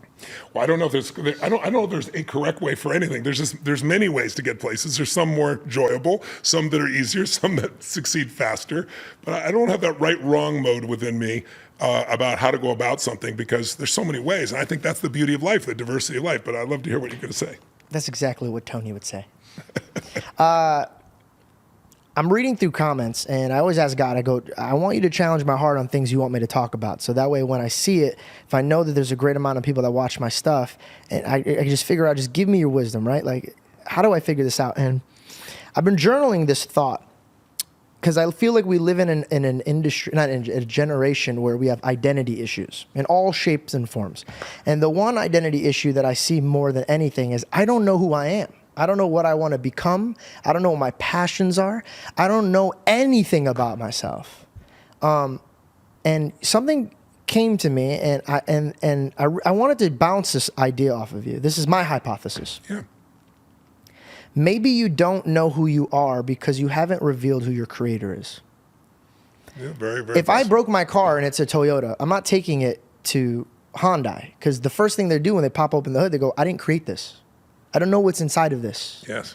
And I feel like the people that I meet that know God know their purpose. And there's some Christians that are like, hey, like I still don't know. I know God. I love God. And to me, it's like, okay, well, how much do you know God? Yeah. Truly, how much do you know God? Yeah. And I really, really have came to the conclusion that if you do not know who you are, you do not know who created you. Because once you find out who created you, the Bible verse that hits me in the head right away is, seek first the kingdom and then the rest shall come. What does that even mean? Well, I can tell you from a man that I was in a place where I shouldn't be. And I asked God, take my feet and place them where you want them to be, not where I want them to be. Because as a child, I'll give you an example. How my relationship in Hollywood was, this is the best way that I could put it in perspective. I'm a little kid playing around at the playground, and my Father in heaven brought me to this playground. He goes, okay, go have fun with your friends. And I went and I'm having fun, but I started acting like them. And I started playing like them. And he calls me back. He goes, hey, come here. What's up? Don't do this. And I go, well, no, everybody's doing it. He goes, yeah, but they're not part of our family. We have respect. We have different standards. And I want to circle back to this right here. It's easy to mix your standards with everyone else's. And man, do I see a lot of copy and pastes out there. And I think we're living in a day and age where people are so caught up on what everybody else is doing, they forget to reflect on what they're doing. Well, it's you know, with social media, it's out of control. What's that thermos that costs like $45 that kids now, if they don't have it, they get A Hydro bullied? Flask? What's it called? A Hydro Flask? No, it's a different one. It's been around forever. I was just reading about it the other day. Are you talking about the mug? Yes.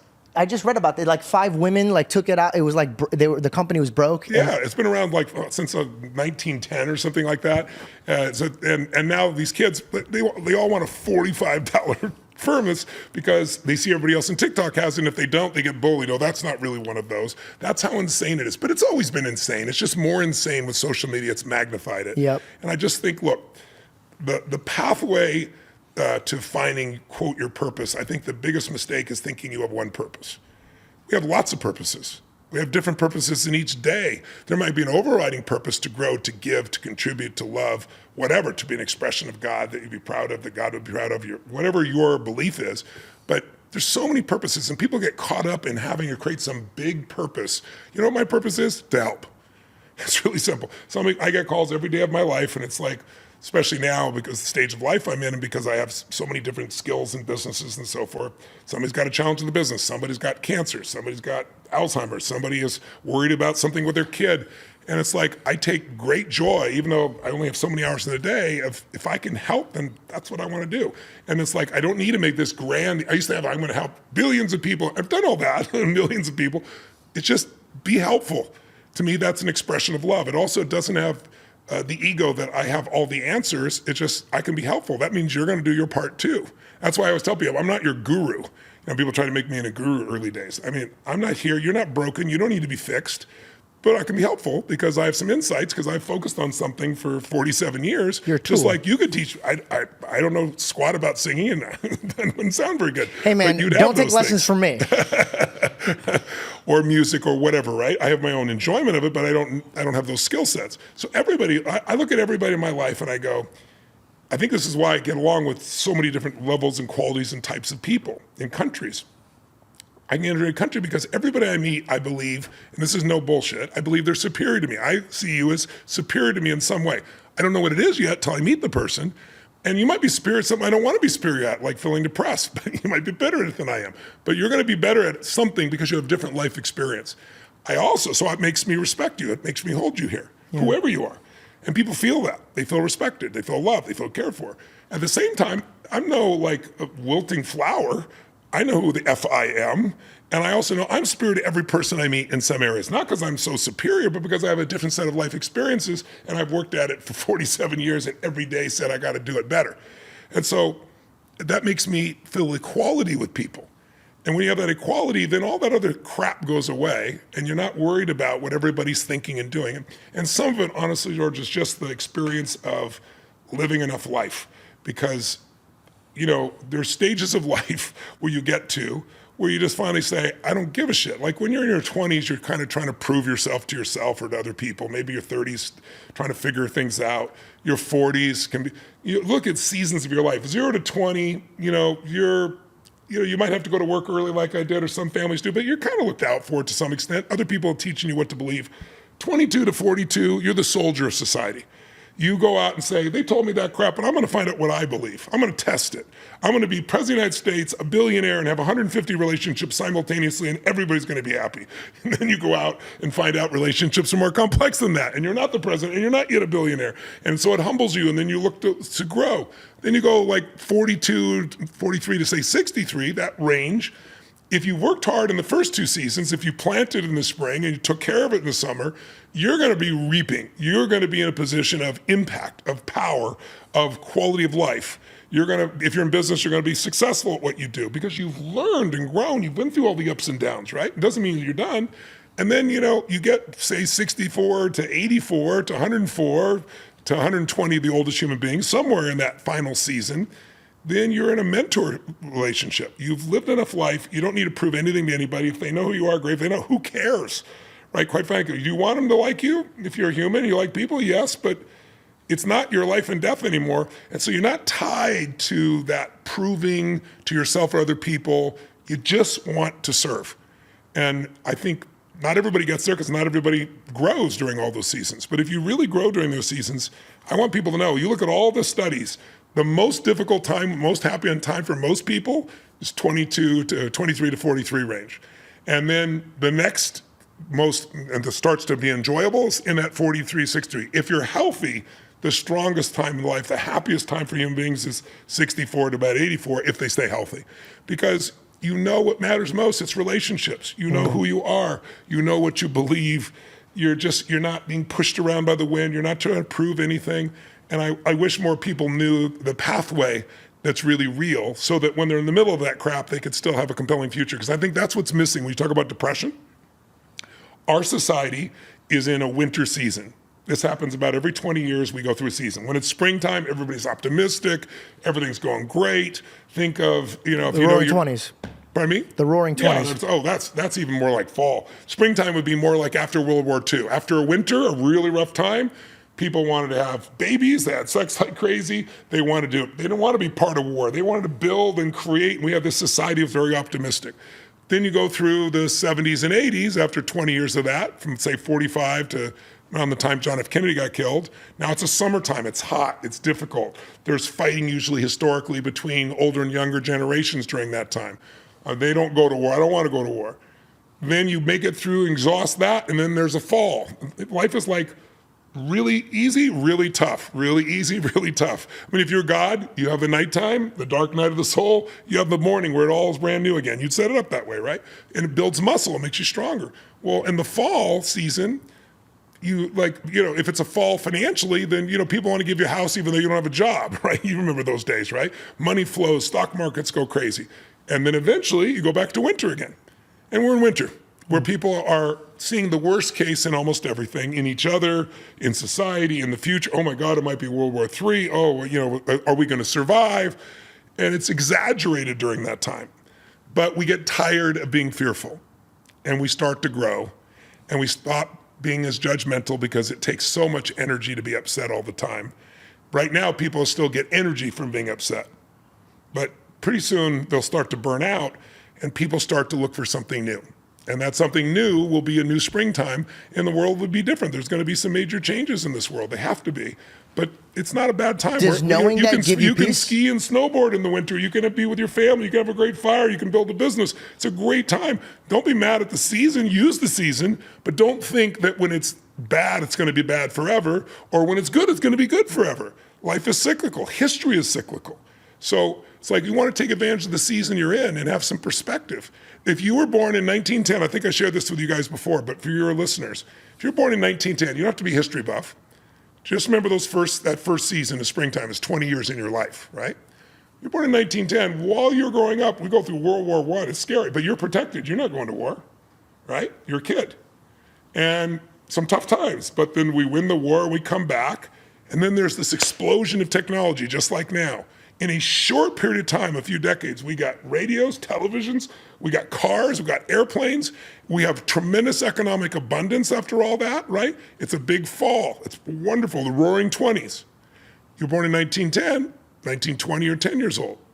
Right at 19, when you think you're gonna go party and have a car, or have a great time. By the way, all those kids, they were called flappers. They were looked down on as a weak generation, like baby boomers and Xers look very often at millennials and Zs. Because truthfully, millennials and Zs are great human beings, but they don't know what pain is, because what they think is pain is when their internet doesn't work and they can't get the instance of their fingers. So they don't know. I'm not being derogatory, it's just they don't know, but they're going to, because history's cyclical. So what happened to those people? They turned 19 years old in 1929. People are jumping out of buildings. The economy drops through the floor. The middle of the country's a dust bowl. People are standing in line for bread. Those weak-ass kids became incredibly strong. And they made it through 10 years of depression. It wasn't, when I say winter, it's not like it's bad every day. It's just the overall theme is fear. The overall theme is overreaction. And so if you know what happened to depression, there were some good times in the middle of the depression and then bad times, right? The overall theme was painful. What was their reward for 10 years of making it through a depression and getting strong? By the time they're 29, it's 1939 and World War II breaks out, and you and I weren't alive then, but it looked like Hitler was gonna win. He was strafing countries and taking them over in days. He was bombing London. It looked like the end of the world, and those people volunteered to go fight for that. Those weak-ass kids became unbelievably powerful. They became known, they won the war, World War II, they came back and they were known as the greatest generation. And they created a new springtime. This video is sponsored by a freaking beast of a product that I absolutely love, electric e-bike. Now, you guys always hear me talking about me riding my electric bikes, but there's a bike out there right now that is perfect for your wallet, perfect for your entertainment, perfect for literally everything. I'm talking about for traveling, right? You don't want to put it on the hitch. You want something that could fold and you could put in your trunk, take to the beach, take to your mother's house, take it to somebody who likes bikes, but you're like, hey, let me unfold mine real quick, and then we could just ride together. You want one zippy, fast. You want one that has good durability, that's safe when you're riding. You want one that you could take everywhere, anywhere, at all times. Well, that's electricebike.com. Get hundreds of dollars in free accessories with your electric e-bike purchase, including America's best-selling e-bike, the XP 3.0. Visit electricebikes.com. That is LECTRICE bikes.com. If you're dyslexic like me, I'll write it right here for you. Please visit the website. After the war, like we said, everybody was excited. All went well till Kennedy got shot, and then Martin Luther King, and then Robert Kennedy, and we went into a hot summer. But think about the 70s and 80s and how they were different than the 90s and 2000s or 2010s. And listen, after 9/11 and after 2008, we're in winter. Winter has some tough economic times, and winter usually has war, some significant war. We're probably gonna have at least a cyber war with China. We already have one, but one that's more extreme, and we're all gonna have to grow from it. So I think millennials and Zs are the new hero generations. They just haven't gotten there yet. They're getting prepared because of the technology they know how to use, and they know how to network and communicate, all the good things. They've got good values within themselves. When the real tough times come, they're gonna get incredibly strong, and they're gonna change society in a really beautiful way. It's on the verge of happening as we speak. That's what I mean by good times create weak people create bad times create strong people create great times. That's really, you can go through century after century, 1,000 years of Roman history, and you'll see the same pattern. Knowing that could give you peace, though. That's my point. When you recognize patterns, it's not chaos anymore. You go, oh no, this has happened before. Okay, this has a purpose, right? I mean, why would God create winter? Everything looks like it's freezing and dying. Well, you get rid of the old and only the strong survive, and then it creates a new season, the springtime, and new growth. And if things didn't die, there would be no room for something new to grow. I'm going to have my time, and I'm going to have to leave this planet at some point. I don't look forward to it, but I do look forward to the fact that when I leave, hopefully, there'll be a lot of souls that I've contributed to in a meaningful way. I feel like life has tremendous meaning. If I died tomorrow, I get to feel that way. But I also know that, hey, wow, someone else is going to take this spot. Someone else is going to have new ways of doing this. Someone's going to do it better. Someone's going to stand on the shoulders of the people before them, just like I stood on the shoulders of the people before me. And I see the beauty in those seasons of life. And so what it allows me to do is enjoy what season I'm in, rather than saying, oh my God, there's only so many years left. Beautifully said. Amen. You reap what you sow. Without a doubt. Before we tap into the new things that you're sowing, Yeah. I'm a new engaged man. Yes, I know that. Congratulations. That's Thank you. awesome. I appreciate it. And there's a lot of men right now that, I feel like the 30s are the new 20s, right? So there's a lot of men that are, why'd you laugh at that? Well, because... You don't think I look 20? No, I'm not looking at that. It's just we got more people living at home at 30 years old than any time in history, including the Depression. And so I'm looking forward to seeing those people pushed into a life where they get to grow again, because you can't be happy when everyone else takes care of you and you do nothing. It might feel good for a while, might feel comfortable, but you don't have any pride. I don't mean pride like ego pride. I mean, like when people talk about self-esteem, I hate that term. It's so bullshit overused. People think, whoa, no one treated me well. They said these terrible things to me, so I have terrible self-esteem. No, like how can you remember only that? People said good things too, but you remember those things conveniently, right? Someone can tell you your whole life you're a piece of crap, you're worthless, and some part of you can go, you know what, I'm gonna show you, and you go out there and crush it in the world, right? Someone can tell you your whole life you're beautiful, you're brilliant, you're amazing, you're the best on earth, and you'd feel insecure because you know you're not. It's not what people say to you. The only way you get self-esteem, which means esteem for yourself, is by doing incredibly difficult things, and you know you pushed yourself through it. And then there's an inner pride that no amount of money, no amount of accolades can match. Because you can take away everything I, quote, have, things, you can't take away who I've become as a man. That's something, it doesn't matter whether you know and I know.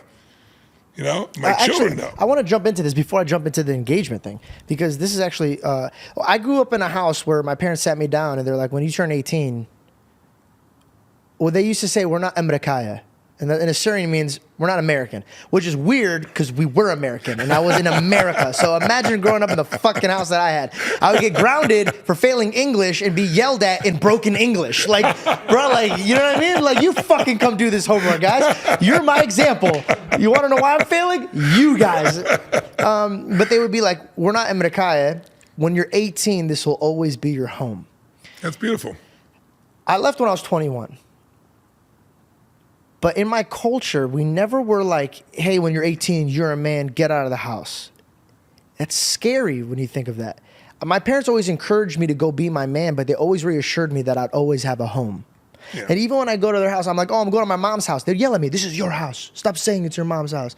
I go, I'm 31 years old, Mom. I have 2 places now. I don't even have one. That's great. You can keep this house, And they'll be like, no, this is your home. And I think we need for the Amerikayas, the Americans, I think they need to stop telling their kids that they're men at 18. Even though they are men, it's... Well, we don't have any kind of ritual of transition anymore for that.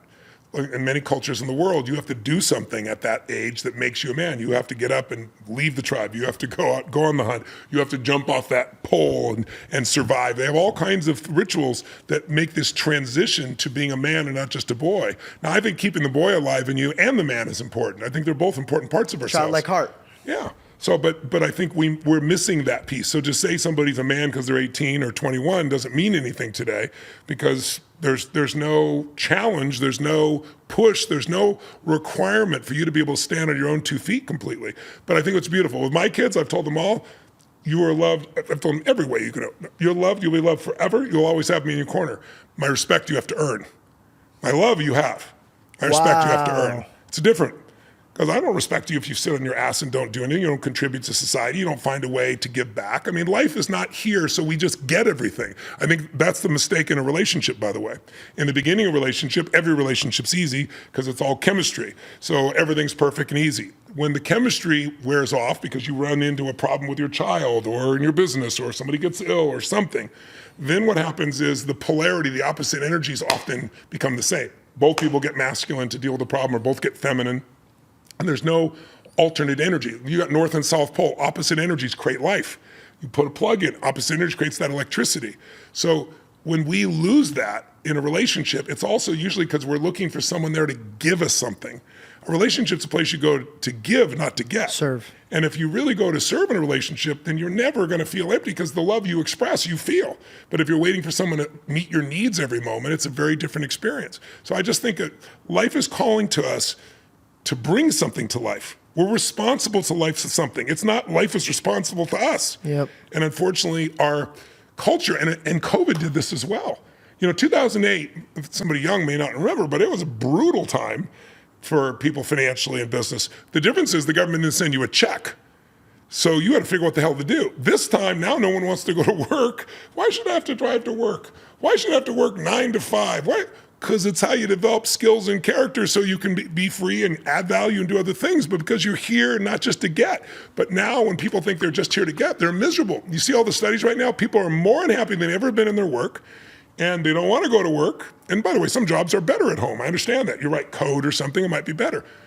But the ones at home are complaining they don't like their work because they feel lonely and separated. Because life is not about making it easy. Life is the hero's journey. You need to be called. And if you don't get called now, eventually you're gonna get called by something. Life or God or the universe will step in and kick your ass to wake you up. Now, some people, it takes a lot of kicking before they wake up. Some people never wake up.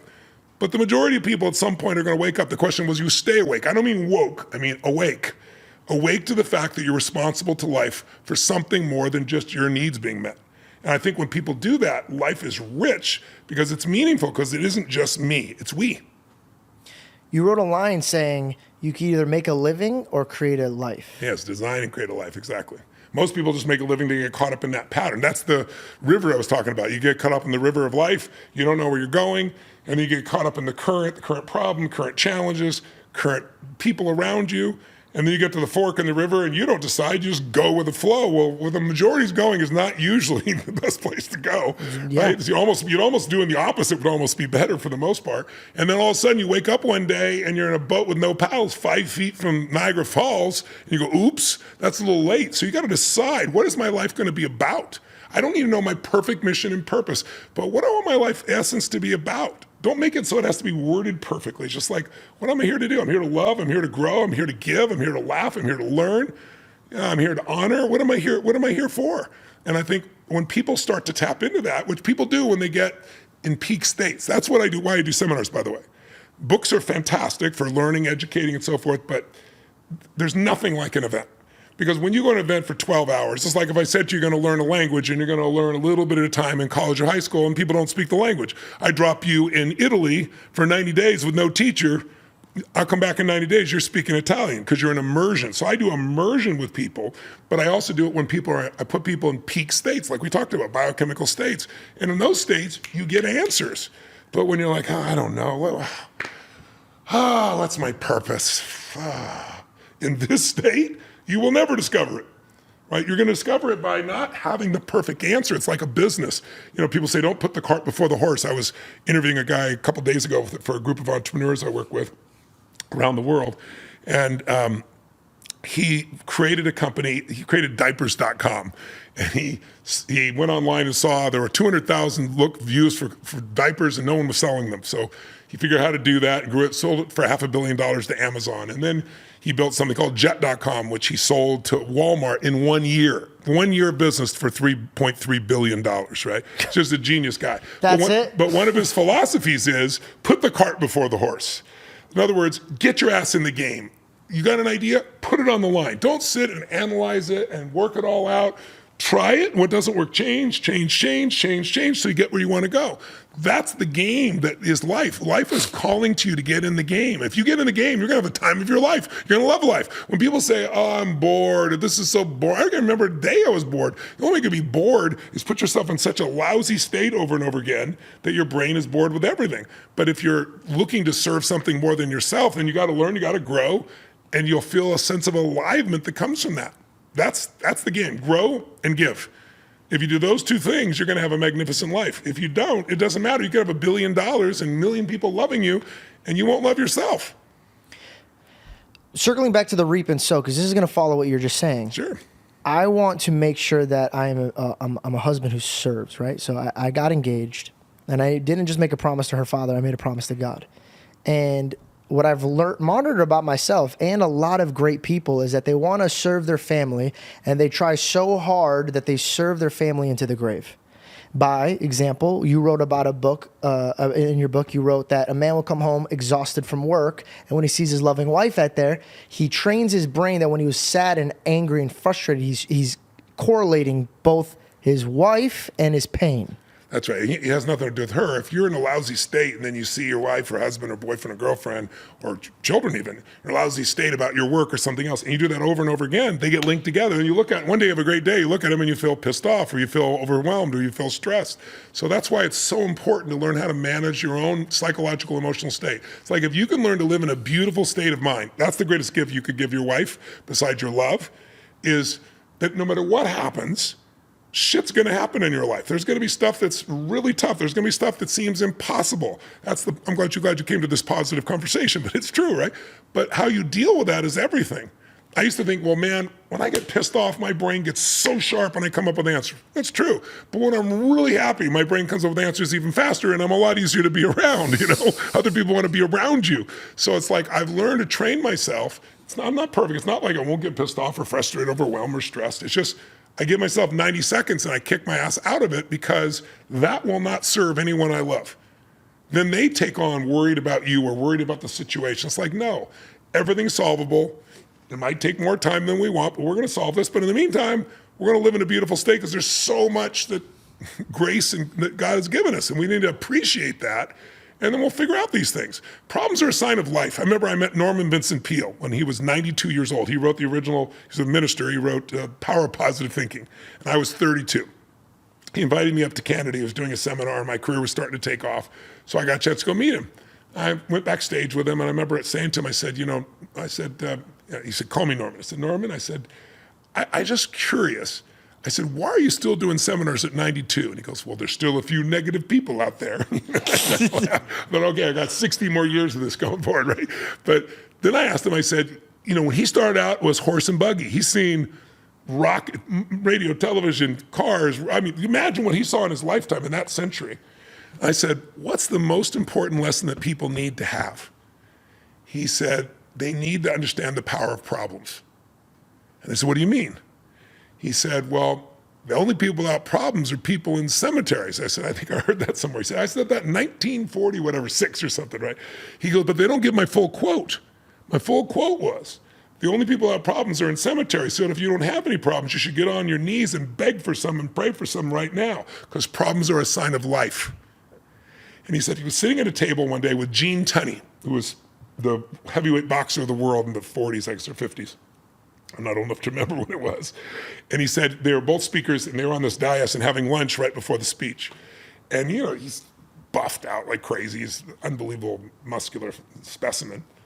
And so Norman said, I turned to him and said, how do you get muscles like that? And he said, Gene turned to him and said, do you really want to know, or are you just asking? He thought to himself, I really was just asking, but now I really do want to know. Right? So he goes, no, I really want to know. And he goes, every day I push against unbelievably intense resistance, and that's what sculpts and builds these muscles. And Norman sat there for a little bit, and he said, I thought about it, and he goes, I think that's why God gives us problems, because by pushing through those, we sculpt our souls. I never forgot that. So it's like your goal, you're never going to get rid of problems. If you're in business, you have problems. You might call them challenges, but they're problems. But what makes you a leader is you solve them quickly. And the goal is just get better quality problems. You know, I remember when Apple was trying to be able to, sell something or going bankrupt. And then all of a sudden they come up with the iPod and, music, and pretty soon they didn't have enough of them. It's a new quality problem. People are suing them because they scratch too easily, but they're making $1 billion. It's a new problem. It's a better quality problem for their business. It's a good problem to have those. We're all going to have problems, but they're just opportunities for growth. They're that call to adventure. It's the hero's journey. And by the way, you and your wife will have that experience. No, we're perfect. Not yet. No problems. I'm just kidding. No. No, but wait, there's a season to relationship. Can I just give it to you for a second? Please. First season, somewhere in 3 to 5 years. Varies for people, most 7. Huge chemistry, and everything seems to be perfect and easy, and you have the best relationship in the world, and everybody envies you because you still have polarity, and if things go well, you have so much attraction. When you're attracted to somebody, you make everything great. Everything you say is great. But then there's some days where you'll start to gradually, as time goes by, run into challenges. May not even be each other. And you deal with those challenges and the frustration around each other, and some of that feeling gets in there, and maybe she starts to say, man, why does he always say that? Or you think, why can't she ever get ready? Why are we always late? Little shit that you feel a little resistance to. But if you don't solve it, it'll start to build over the time until the resistance starts to be a little bit of rejection, right? And then you might start saying something and it doesn't feel fair. And then some people just go into depression and they stay in a relationship 20 years and they have 2 different lives and they live together, but they're really not there, right? That first season usually is pretty easy, and then you start bumping into things that are different, and that's what makes us grow. But some people think the purpose of relationship is pleasure, and it's not pleasurable anymore, Partnership. so they're out. That's most people. The second season, so that's springtime. Summer is more of a test. Summer is you run into some real problems. Your kid gets ill, or you have a kid, or something's gone wrong with the business, or there's something going on in the economy, or COVID, and you're both individuals, and so you're trying to still meet your own needs, and so the battles get stronger, and a lot of people leave there. They go, they're not in it for me. They're not here for me. It's me still. Where the world transforms is when you go from conditional love to unconditional love, right? When you go into the third season of life, that's somebody's usually at least in their 40s, quite honestly, and now you are so in love, it's eternal love, you know it's love, you've been through shit together, you grew together, you expanded together, you kept coming closer and closer together, and now problems will still show up. Maybe one of your parents gets Alzheimer's, maybe there's some new challenge to the business, but you solve it together and it's a we, and there are no conditions to your love. It's like most people have great relationships with their kids because they know they're not going to leave them, but that man or woman may leave me. So if your kid, you don't have one yet, but if your kid killed somebody, you wouldn't support it, but you'd still love them. Yeah. But people say in a relationship, if you ever do this, then I'm out of here. That's conditional love. When you get the third season, you're past all that shit. You just love that person's soul, and you will still have problems, but you solve them together. And then the fourth season is the final winter time of your life, and that's where, as the years go by, the body starts to break down and the soul starts to ascend, and one of you will pass. And if the love is that deep, if you've gone through all the seasons, you have the privilege of whether you go first or they goes first, of knowing it's eternal love. And it's something beyond imagination. It brings tears to my eyes because I have the privilege of having that with my wife after 24 years. Most incredible soul that I could ever dream of having. I thank God every day because I go I help millions of people, and my gift was he gave me this woman in my life. And I will probably go before her because I'm older than she is. She may go before me. I don't relish the moments of that time, but it just makes everything more precious because time is limited. Now, I'll be 64 in a month, so I'm still a young man, but I have a lot of friends that have died in their 60s and some in their 50s and some in their 70s. So you start to realize there's a point in your life and you're not there where you will hit what they call middle age. And here's how you know you're middle age. You'll realize there may be more days behind me than ahead of me. I had my 60th birthday 4 years ago. I had this big party and raised a bunch of money to save children. It was really wonderful. Children were trafficked, raised $19 million. Great party. I didn't want to do a party, but when we made it with a purpose, we did it. And one of my friends got up, who's now 80 years old, and he goes, welcome to midlife. He goes, then again, I don't know many 120-year-olds. And so when you look and you go, the racetrack of life only has so much time, it makes it more valuable. I was going to ask, now that you know that and it brings you tears in your eyes, the moment that you're with your wife means a lot more. Every moment means it. Yeah. So you don't have to wait till you're that stage. If you know what the racetrack looks like, and by the way, it's the same for everyone. It's a Most pattern. people don't make it to the 4th level, as you well know, or even the 3rd level. But with your sense of grace and gratitude and love and your desire to serve your wife, not just get from your wife, I believe you've got that opportunity. But if you know where it is, you get there quicker. You don't have to go through some of the other things. You can get to the we part. You can get to the unconditional love part so much more rapidly. The biggest problem in relationships today is everybody thinks you're supposed to meet my needs, right? And no, that's not how it works. What in a relationship, you're gonna have one of two things. You're gonna have, like, people talk about toxic masculine. There's toxic masculine, toxic feminine. It's somebody who thinks I'm getting what I want or I'm out of here. So some men Spoiled. are demanding. Some women are will use their sensual ways to get whatever they want. And if they don't get it, they're out of here. Some men, no, this is what I'm doing, I'm out of here. It's an immature person. The second stage is equality. Okay, you do your part, I do my part. That's a transaction. And it sounds really good because it sounds egalitarian. On the surface it is, but then there's no opposite energies and there's no passion. So you have two people that are good friends and they live together, but they don't really have any passion. Those are the people that say, "Oh, it works, so I stick around." Yeah. There's And no passion. But there's a third level, and the third level is your needs or my needs. Amen. Instead of, I can't make you feel this way, I'll do whatever it takes to meet your needs because that's what lights me up. My wife and I have that experience. It's like the fights we have are play fights. I'm trying to do something for her. No, she's trying to do it for me. And we get in this play fight and it's fun, but that's a quality problem to have, right? It's a different thing. But you can get there faster if you know what the target is. Yeah. You don't have to take so long. You know, some seasons, some winters are long, some are short, right? You can speed up the seasons if you know where you're going. Again, it's pattern recognition, pattern utilization, and maybe pattern creation. And it's a powerful tool when you know how to use other people's patterns so you don't have to make that mistake. That's right. So when I was in the industry and I just started getting a lot of money and a lot of recognition, the first thing that everybody that loved me was, "Hey dude, what are you doing in a relationship?" And it was new. So they're kind of like, "Hey dude, like, you know," even people that are very close to me, they're like, "Dude, if I was you, I would be doing this, I'd be doing that." And if you have enough love people that you love tell you something, you kind of start like questioning it.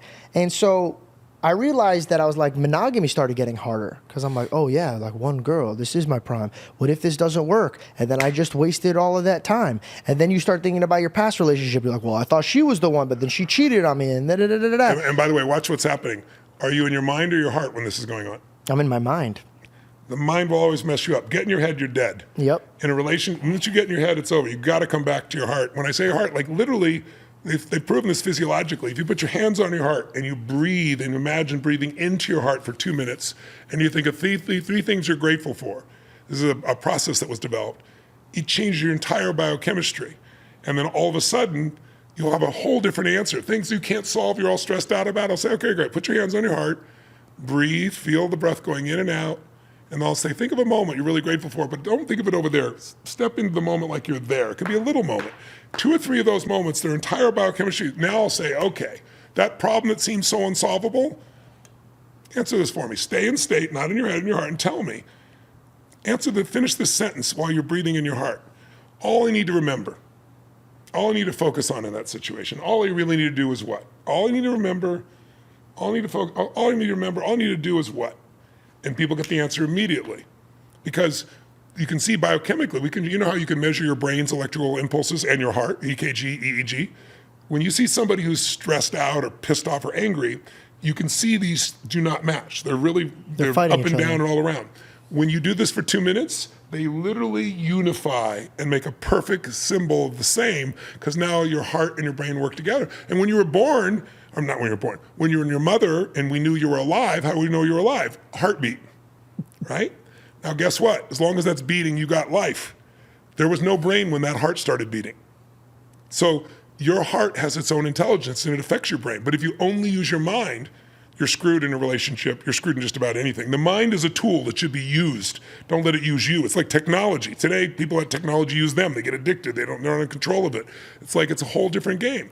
Use your brain. Your brain will never give you fulfillment. Your mind won't.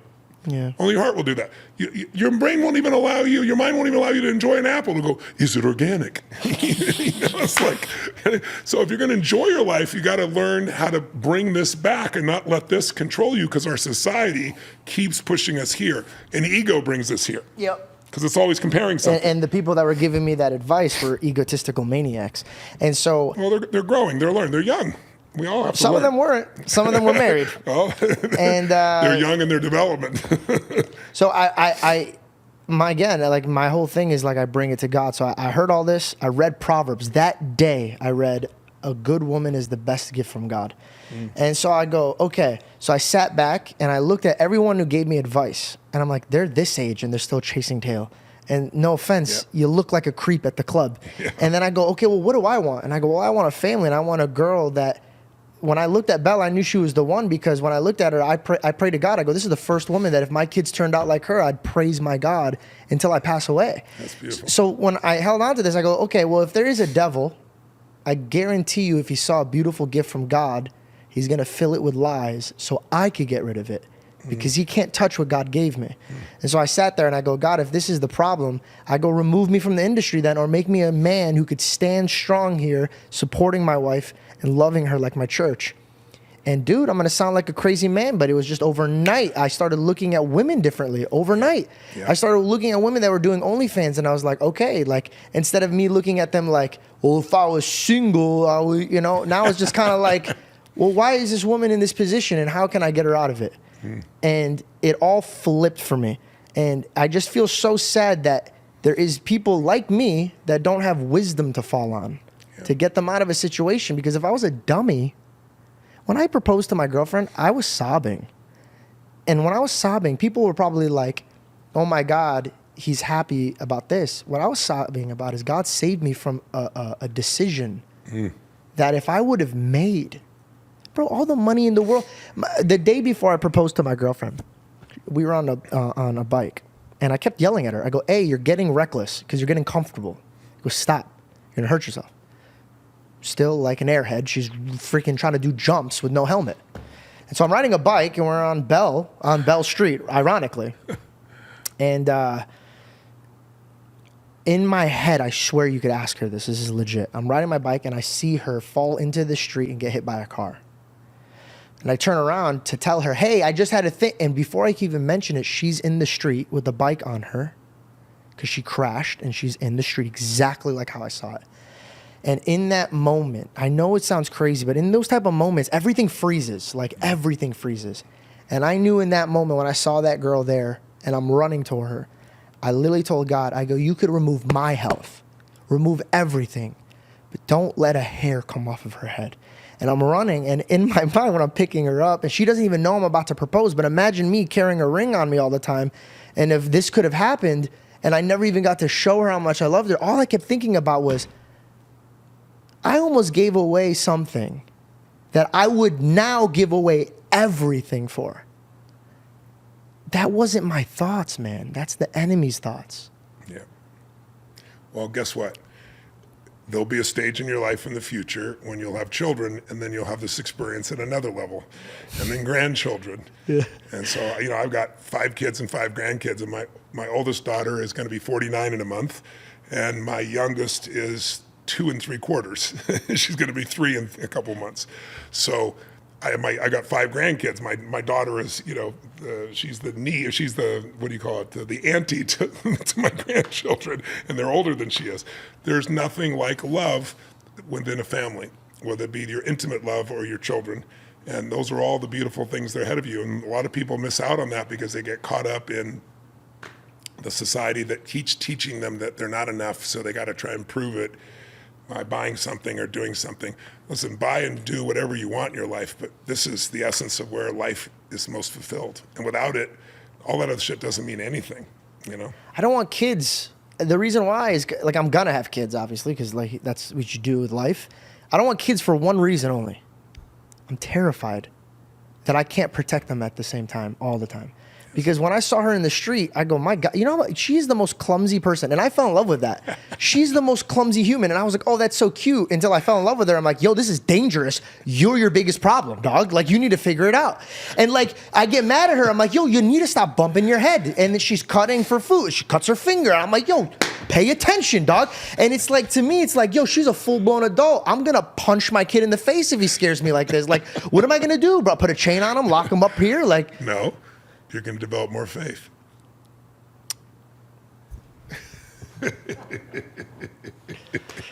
You know it's true. Because my wife, Billy's here. Is that not a perfect description of my wife? My wife is crazy. What did I say? She's I always said this breaking then. things. She's always dropping things. And it used to freak me out. My daughter, is a little less than that, but she models her mother to some extent. But there's a point in which you have to put your trust in something more than yourself because you're not God and you can't be there every moment. But what you can do is you can love them, you can be for them, you can arm them, you can help them with skills and abilities, and you can be there when they're most needed. But there's no guarantee in life. And who's to say when it's somebody's time to go? You and I don't know that. So most people aren't going to have kids right now because they're missing what's called a compelling future. That's what you need. Anybody can deal with the difficult today if they have a compelling tomorrow. It doesn't matter. But right now, people are being told that the whole earth is going to be gone in 12 years and the earth's going to be fine. You may not be here if you don't get your act together, but the earth's going to be fine. It's total bullshit. But when you hear enough of that over and over again, or you think, I've never been a parent, I've never been responsible, but that will all evolve for you as it does for, not for everyone, but it will for you. And the reason I say it will for you is I can't say for sure, but the path you're on is a path of humble inquiry. And when you're constantly curious and inquiring and you want to grow and you want to expand, your life is going to be extraordinary because it'll just keep unfolding more and more. And you're 31, is that right? Yeah. Yeah, you got decades ahead of you that you have no idea of, both challenge and opportunity and new mentors and new experiences and family. And I mean, I'm excited for you. I'll have a little ticket to your parade. Since you're public, I get to watch and see some of the beautiful things you're doing. And I enjoy that because you're a good human being. I appreciate that. You got something amazing happening actually very soon. Yes. You have a summit, you have a book. Yes. What are you more excited about? Oh my gosh, excited about both. Let me mention the summit first because it's so easy. So if people are watching, I normally do like 4 days, 12 hours a day with, 15, 20,000 people in a stadium type of thing. And when COVID happened, they shut down all the stadiums and I wanted to serve people. So I finally said, I want to do something for people all over the world because I usually do things in, 195 countries across the world. I want to do something that costs no money for anybody and they don't have to travel because they couldn't. And so I want to eliminate all the barriers in their home while they're here in the middle of COVID. I wanted them to see they can still take control of the quality of their life. And so I said, I'm going to do a seminar and we'll do some of it on Zoom and YouTube. We'll figure out how to do the piece. I built this studio, 25,000 square feet with 20-foot high LED screens, 0.67, highest resolution In your home, in the world. yeah? No, not in my home. I have some things in my home too. This is a separate studio I built. And I said, I'm going to build this studio and I went to the guys who founded Zoom and I said, I need more than 1,000 people. I need 25,000 people, And I built some software so that when people, instead of clapping, they just shake their phone, it sends an electric signal. So if one person does it, you don't hear anything. But when 20,000 people do it, it's like thunder. And then I could bring people up larger than life and interact with them. But I never thought it'd be as great as it could be, meaning I now do these events where I used to do 10, 15, 20,000 people. Now they're 40,000 people. And then I started to do this free event. And last year we had 1.5 million people from 195 countries, every country in the world. So it's called the Summit, and it's called the Time to Rise Summit. If people want to go, it's timetorisesummit.com, timetorisesummit.com. There's no charge for it whatsoever. Why though? Why is there no charge? Because I just want to do something that gives people some real tools right now that they don't even know they can have. And a lot of people are like, I don't know if I can do that. I don't want to go there, because the mind gets involved. But when you give people a direct experience, it's true. And they can do it from their home. And I'm really proud because, we've had people, we had a guy 2 years ago, for example, this is like how extreme it is. He never would have gone to my seminars. You know why? He weighed 700 pounds, had not left his bed for 6 years, couldn't get up to go to the bathroom, on oxygen, told he'd never be off that the rest of his life. And somebody sent him the link and said, you got to see this Tony Robbins guy. It's amazing. And you've never been able to go to an event. I've told you about him. You don't read his books, come have an experience. So he flipped it up on his TV and his computer, and he watched the thing, and he was so moved, and I happened to call on him. I didn't know what was going on, but there's all these people, and I call on people and do interactions. And so saw him in bed there. had a sheet on, but he's been naked for 6 years in that bed. His brother died, and then he injured himself, and he got put on medication, and then had all these complications, right? And so I talked to him about, like, it seems impossible, but this can be changed, just a little step at a time. And here I'm going to give you a little assignment. Here's how we're going to get you on the path. Figure out what you want. Because when you think about the path, the first step, instead of New Year's resolutions that nobody fulfills, if you want to say, how am I going to make my year great? The first step is, are you on the path? Meaning, you know, when you feel like you're on the path to accomplishing what you want, achieving what you want with your body or your business or your relationship, you know. And if you're not on the path, the first step is getting crystal clear on what you really want. Because desire, that's when something our Creator gives us, desire of the Father. Desire is how every story starts. If you watch a movie, the first thing you'll meet is the main protagonist. You'll see, oh, they want to get rid of all the bad guys. Oh, no, they want to become one with God. Oh, no, they want 3 perfect children. Your current gross desire, most desired component, is what's driving the story of your life. So in the area of your life you want to improve, your body, your emotion, your relationship, what is it you want most? That's what we want to know first. And then why do you want it? Because you can say, I want this, but if you don't have enough reasons, you're not going to follow through when it gets difficult. So when you have that, you're on the path. What's the second step? The second step on that path is you got to find and face the truth. And the truth is there's a gap between where you are and where you want to be. And I used to say things like, well, I'm big boned. That's why I was 38 pounds heavier. I'm the same bones as I had then, right? I'm 30 pounds lighter. But, people have these stories. So we got to figure out what stops you. And so there's only 5 things that stop people. Fear of failure, fear of success, fear of not looking good, fear of the unknown. That'll stop you. Or maybe it's a limiting belief. You developed a belief like, I've tried everything. No, you haven't. You tried everything, you'd be fit, but once you believe that, you don't try anything anymore. Or all the good ones are gone, relationship-wise, right? And that's not true. But once you have a belief like that, you don't even go for it anymore. It's become self-fulfilling. Or the third problem might be you have some other emotion that gets in the way, like let's say stress or depression or sadness or self-pity. That'll put brakes on your progress and stop you. Or fourthly, you might be in a position where you have some bad habits, right? You want to lose 20 pounds, but the first thing you do in the morning is go to Starbucks and have a smoke mocha, whatever the hell that shit is, and eat it all up. You're never going to get there. Bad patterns. Versus a habit of the first thing I do is get up and I jump in the water, I work out, whatever it is. Once you make it a habit, it's easy. Or last one, you might be missing the skill. Like lots of people want to be financially free, but they don't have the first clue and they don't think it's possible today. It's total bullshit. Anyone can do it if you follow the pattern of people to do it, right? But if you don't have the skill, you don't have the skill to manage through a relationship challenge. You don't have the skill to manage your body when it's overweight. It's a skill. So one of those 5, you face the truth. And now you go to the third step, and what do? You come up with a massive action plan, a MAP. That's what it stands for, massive action plan.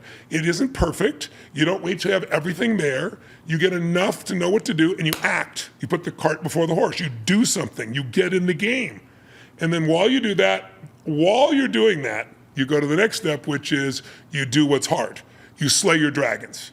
You push through the fear. That doesn't mean you're not fearful. It means you have courage. You are scared, but you do it anyway, and then you figure out how to do it, right? Or you change that BS belief system that you have in your head that's stopping you. You do the work that's necessary. And then the last 3 are the easy steps. Now you just have a daily practice, so it's easy. You get the right rhythms. You don't have to think about it. You measure more often. Because like if you have a business, if you don't measure, you're not managing it. If you weigh yourself once a year, you might discover you're 20 pounds overweight. But if you weigh yourself once a month, if you measure your business once a week, you're not going to have bad months, you're not going to have bad years. The more you measure, the more you're in control. And the last thing you do is you got to celebrate the victory. And then guess what happens? Life will give you the next call from the next challenge. But there's more of you now, and you're more confident now because you've conquered something of that nature. So what I do in these events is I do 3 days. It's coming up January 25th through the 27th, 2 p.m. Eastern, but people join us from all over the world in every time zone. And I'm going to take people for about 2.5 to 3 hours and give them these skills that'll change their energy, change their momentum, shift and figure out what emotions are getting in the way, put together the plan for their finance, figure out what to do with their relationships. There's only a few areas that really matter. We're going to hit on those for 3 days in a row. Think of it like going to a movie, only the movie's your own life. And it's the comeback challenge. And as a result of it, now you're also part of a community of over 1 million people around the world all supporting each other. So what I started to say with this guy I told you about, I got him clear on his desires. We figured out what's stopping him. We put a little map together, right? And the first thing he did is he took like this, you know how you hang your clothes on a, you know, if you have like a portable thing with a little really light piece of metal. He just sat there and did these initial like push-up things, right? And he graduated more and more, and we set up a target for him. So 3 months later, he was off the oxygen, which they said he'd never be. He got to the restroom for the first time. 6 months later, he was in a car. He's now lost, 2 years later, 310 pounds. I said, you get in the car and drive, and I'll send you a ticket. You come to my seminar, we'll walk on fire together, and we'll celebrate. He came and walked on fire. It's just one example. Or a woman has lost her child, and I mean, it's the most horrific thing you can imagine, but you've got to pick it up and go on. She had other children. And seeing her turn around, or seeing a guy that's struggling in his business, and he tripled the size of his business. So it's juicy. And now some people do that, and they get excited, and they want to learn more from me and come to seminars. So it's a great thing. They can become clients, but there's no like push for them to have to do anything. It's just me saying, let me introduce you to what's possible. And I do it once a year, and it's the best karma in the world because I got the biggest seminars in history, and I got people all over the world in virtually every country that are making some kind of progress that I've gotten to contribute to. So I love it. So if people want to go, they can go to, we call it the time to rise, because it's like time to take back control, time to rise up to who you really are, right? And take charge of your life. So it's the timetorise.com, excuse me, timetoриsesummit.com. I'm going to put that in the description so you guys could just click that button. You're walking people hand in hand to follow good patterns. Exactly right. So they could lead to a better potential. That's right. I highly recommend to do this, guys. Push away. Listen, if you have something on your plate right now and you truly with all of your heart feel like, yo, I felt like today, this is my year. I really need to do it this year, 2024. Just start with this. Literally start with this. It's super easy. You could do it on your laptop. You could do it on your phone. You could put your little earbuds. You can do it with some friends. You can do it at your house. You can do it at the office. You can bring some friends together and do it together if you want. That's kind of fun too. It's free. It's financially no burden. Zero. And it's something that could bring you to a place where if it was a financial thing, you wouldn't see it as a burden anymore. Yeah, true. What else is free is chapter 1 in your new book. Yes. Explain to me why. Well, the book, this is my third financial book. I wrote personal development books in all these areas and obviously focused on finance as well. But in 2008, when I saw everything from my barber to my billionaire friends, like, you know, everybody was affected by it. The world was upside down. And because I worked at that time, I still do, I was coaching a man named Paul Tudor Jones, one of the top 10 financial traders in history. Brilliant man, incredibly good-hearted man. I learned from him because I was coaching him, so I was learning along the way. And I knew it was happening in 2008. I knew it before it happened. And so I was like, man, I want to find a way to help people. I thought by 2010, the culprits would be in jail, but we took the people that almost destroyed the world economy and here's their punishment. We gave them more money. It was just crazy. So it made me angry. So I thought, I'm just one guy. What can I do? And I thought, I have one gift. I have access because of what I do. I'm going to interview 50 of the smartest financial people in the world, the greatest investors in history, all self-made billionaires. Nobody from the Lucky Sperm Club, you know, nobody it was given to.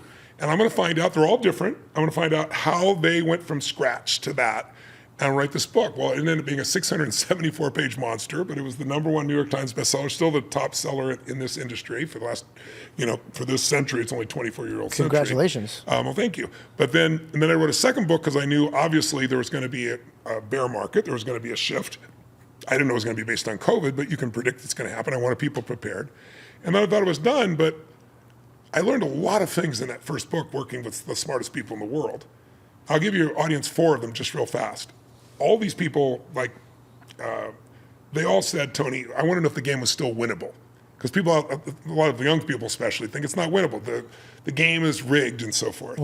Well, some things are rigged, but it's not completely rigged, and you absolutely can win the game. And I got convinced of that by not what they told me, but by witnessing and learning from them all. But they're all different. Some are like macro investors, figuring out where the world's going. Some are buying for value and so forth. But they had 4 things in common that were really important. First, everybody, you can't become financially free until you stop being a consumer and become an owner. It's really simple. Break that down for me. You got an Apple phone there? Yes, sir. Do you own Apple stock? Nope. Why?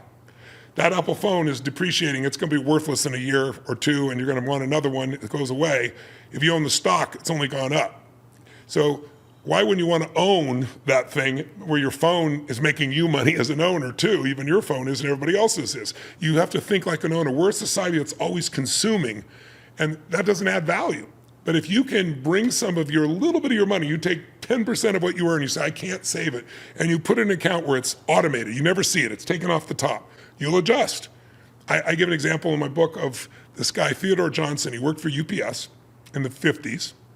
He never made more than $14,000 a year in annual income. He retired with $70 million.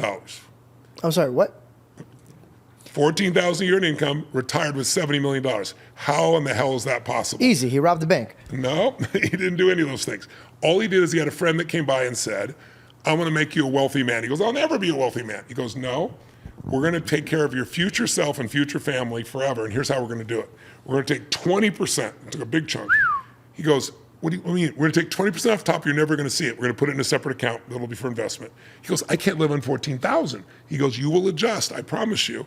He goes, I can't do it. He goes, if the government raised your taxes 20%, would you pay it? He goes, I'd scream and yell, but yeah, I'd pay it. He goes, well, this is a tax for you for the future, not for the government. And they did it, and they put it in stock. Most of it was UPS, and the value of it went to 70. He gave $35 million away while he was still alive, and then after he died, they gave away the other $35 million. Never made more than 14 grand. He was a really good guy, nice guy, but he became an owner. So people don't understand, if you have a kid and they're 19 years old, everybody hears about compounded growth, but they don't get it. Compounded growth is the most powerful thing in the world. You think, oh, I'm gonna get rich by making a fortune. You know how many actors, you know how many movie stars, you know how many singers, you know how many, athletes who made millions of dollars a year that are totally broke right now? I know them by their name. I could call them right now. Because what happened was they thought that's how you get wealthy. The way you get wealthy is you don't need a lot of money. You need a little bit of money that consistently goes to work for you while you're sleeping. And the first discipline is getting in the game. Then, okay, how do I know if I'm going to build a money machine? Right now, I'm a machine. I tell people, you're a financial trader. You may not call it that, but you're trading your time for money. That's a terrible trade because the one thing you can get more of is time. But you got to do that in the beginning. So you take a little bit of what you got, you start to put it in this little money machine where you build it up and invest it. And after a while, the money in that, the income from that money is more than you get from working. So now you don't have to work. By the way, the goal is not to work, because if you don't work, you'll be miserable. You got to do something. But the goal is to not have to work. Then you walk different, you talk different. I work harder today than I ever have, but I don't have to work. It's a different feeling, man. You move differently. Everything is different. So you want to build that money machine. So how do you do that? You take a percentage, you automate it, but where's that money going to go? And what are the principles? So I'll give you 4 real fast ones for people. The number one difference between the wealthiest people in the world and the average person is the average person is like, how do I make more money? How do I earn more money? And their number one focus is how not to lose it. And I know that sounds ridiculous because you go, I don't have much. But what they mean is they know if I invest in something because I'm all excited about it because everybody's talking about it, and it drops 50%, which can easily happen in a stock or some years in real estate as we've seen. If that happens, if I lose 50%, I got to make 100% to get even. So it's nice to say, Warren Buffett has a rule. He says, rule number 1, don't lose money. Rule number 2, see rule number 1.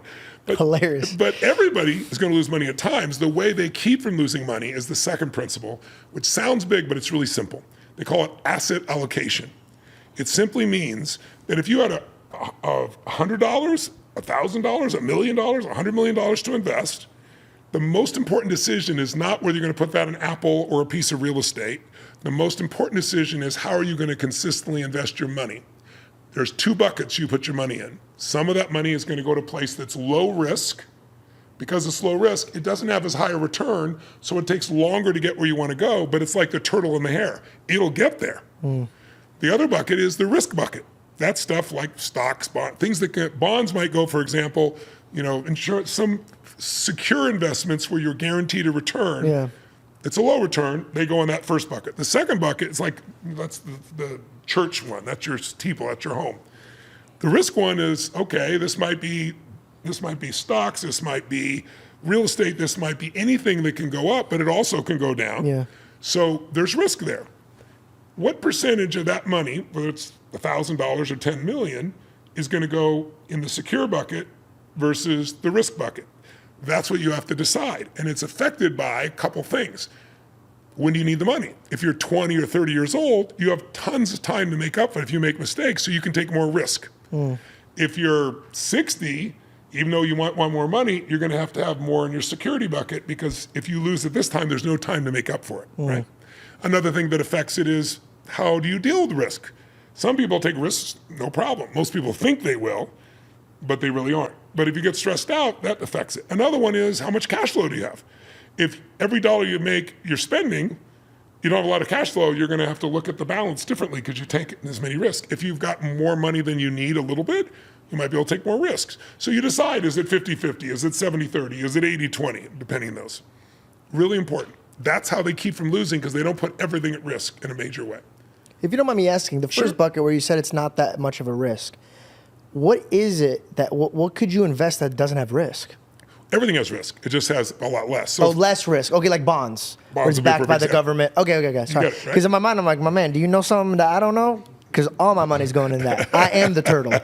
I am slow but steady. But if only slow and steady, you don't take any risk, it'll take you a long time. So it's this balance, right? Of course. So at 31, your numbers are going to be different than somebody at 61, let's say, for example. So you don't lose money by having the right asset allocation. And the third one is much more interesting. Most people think that people that are billionaires, they took these giant risks and they won. And rarely is that true. Those billionaires don't stay billionaires usually. Yeah. The best in the world all practice another big word. It's called asymmetrical risk reward. Simple concept, big words. It just simply means they try to take the least amount of risk humanly possible with the most upside. So I'll give you an example. I coached Paul Tudor Jones for all these years, and when he was at his best, he was having challenges, and I learned what he's doing his best, got him to do it again. He wouldn't make an investment. He'd risk $1 if he thought the investment would be worth $5, and he was certain. Now, he might be wrong. If he's wrong, he can risk another $1, still make $4. He could be wrong 4 times out of 5 and still be okay. And catch up, yeah. But if you're trying to make 10% or 20% and you're wrong, you're going deeper and deeper in the hole. So you can't always find asymmetrical risk reward, but when you can, it's amazing. I'll give you a perfect example. I interviewed this guy, Kyle Bass. We're here in Texas right now. He lives here. Kyle, in 2008, the worst economic time in 80 years, he turned $30 million into $2 billion in less than 2 years. How did he do it?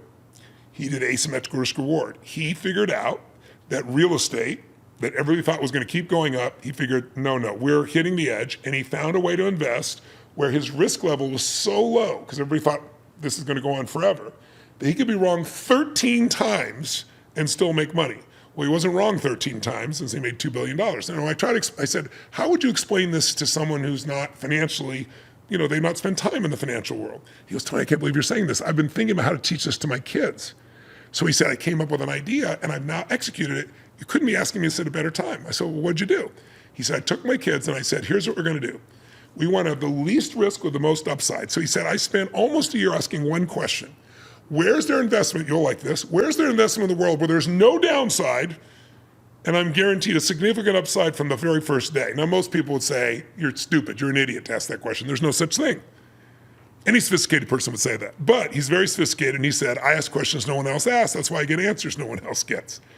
And after almost a year, he figured it out. He goes, nickels. I said, nickels? He said, yes. I'm going to buy millions of dollars worth of nickels and show my kids what I mean. I said, explain. He goes, Tony, a nickel's worth a nickel. When I invest it, it'll never be worth less than a nickel. I said, okay. He goes, it costs 11 cents for the government to make a nickel. That's how screwed up our government is. He said, pennies used to be made of copper. There's almost no copper anymore. Yeah. Because it costs more for the copper than the penny. Yeah. So they've been doing this for years. They're going to have to adjust the nickels. If you buy pennies that were still copper, regardless of the copper content, they're worth 100% more than they were before, or 300% more than they were before. He goes, here, the melt value of nickel, if I just melted them, he said, I make a 30% return on that moment. I said, but you can't melt money, it's illegal. He goes, yeah, I know that's what they say. He said, but I don't How do you make that $2 billion, my man? He goes, let me explain something to you. I don't have to melt it. He said, because the minute they make that change, he said, the value of my nickels that are old nickels will go through the roof. They won't be 30%. So he said, on day one, they're already worth 30% more. I made a 30% return, and I can never lose money because they're always worth a nickel. He literally went to the Federal Reserve and tried to buy as many nickels as he could. I can't remember how many millions of nickels he bought. He took his kids with him, truck full of nickels, and they loaded up this big storage facility with all these nickels. And he goes, if I could push one button and turn all my money into nickels, I'd do it tomorrow. Where else are you going to get a 30% return and have no downside ever? That's asymmetrical risk reward. I'll give you one more quick example. He just sat around at his house. How much weed does this guy smoke, bro? He's like, it's nickels. Who the fuck even finds that out, bro? How did he find out that? Because he asked the right questions. Okay, right? fair enough. New questions, new answers, right? I always tell people better questions give you better answers, right? But I'll give you one more example. Richard Branson. I know Richard, and he's an amazing guy, and he's a go-getter guy. And most people look at Richard and go, this guy's a giant risk taker. He is with his life, not with his investments. He'll get on a plane, a train, a helicopter, a balloon. He'll go to space and take risks of his life. But whenever he does investment, he's like, whoa, what's the downside? How do we protect against the downside? So I'll give you a perfect example how brilliant he is, why he's so successful. Asymmetrical risk reward. He decides he's going to compete with British Airways. He's going to start an airway from scratch and compete with British Airways, this giant government-driven company. He's got to buy all these Boeing jets, hundreds of millions of dollars of jets. What if he fails? He could lose everything he's ever earned. So guess what he did? He negotiated with Boeing for over a year till he got them to agree that he'd buy all these planes, but after a year, if he wasn't profitable, he could give all the planes back with no cost to him, no loss to him, and no loss to his credit. So guess how unstressed he is going to build that business. No downside, only upside, and he built Virgin Air that way. So it's a really amazing way of looking at things. It's not always easy. So the question you're going to be asking yourself is like, okay, is there a magic asset allocation formula that the most successful people use? And the answer is yes.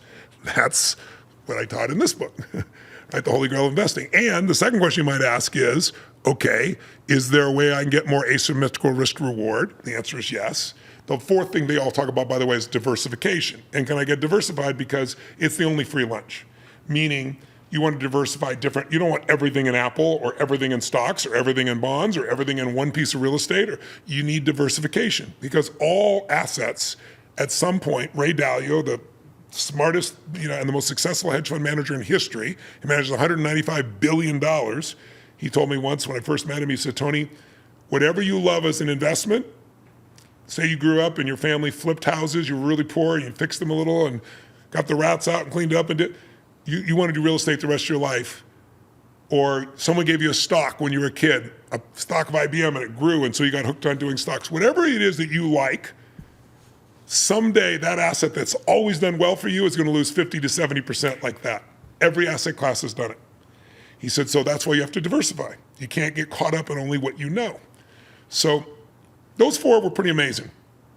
While I was writing that second book, and I was going through all this with these guys, which is why I wrote this final book, is I talked to Ray Dalio. This guy, he manages China's money. I mean, this is how big he is. He's unbelievable. In 2008, I forget what the drop was. I think it was 34% or 36% drop in the market. He was up 8%. I mean, it's just so smart, it's unbelievable, right? He called the whole thing in advance.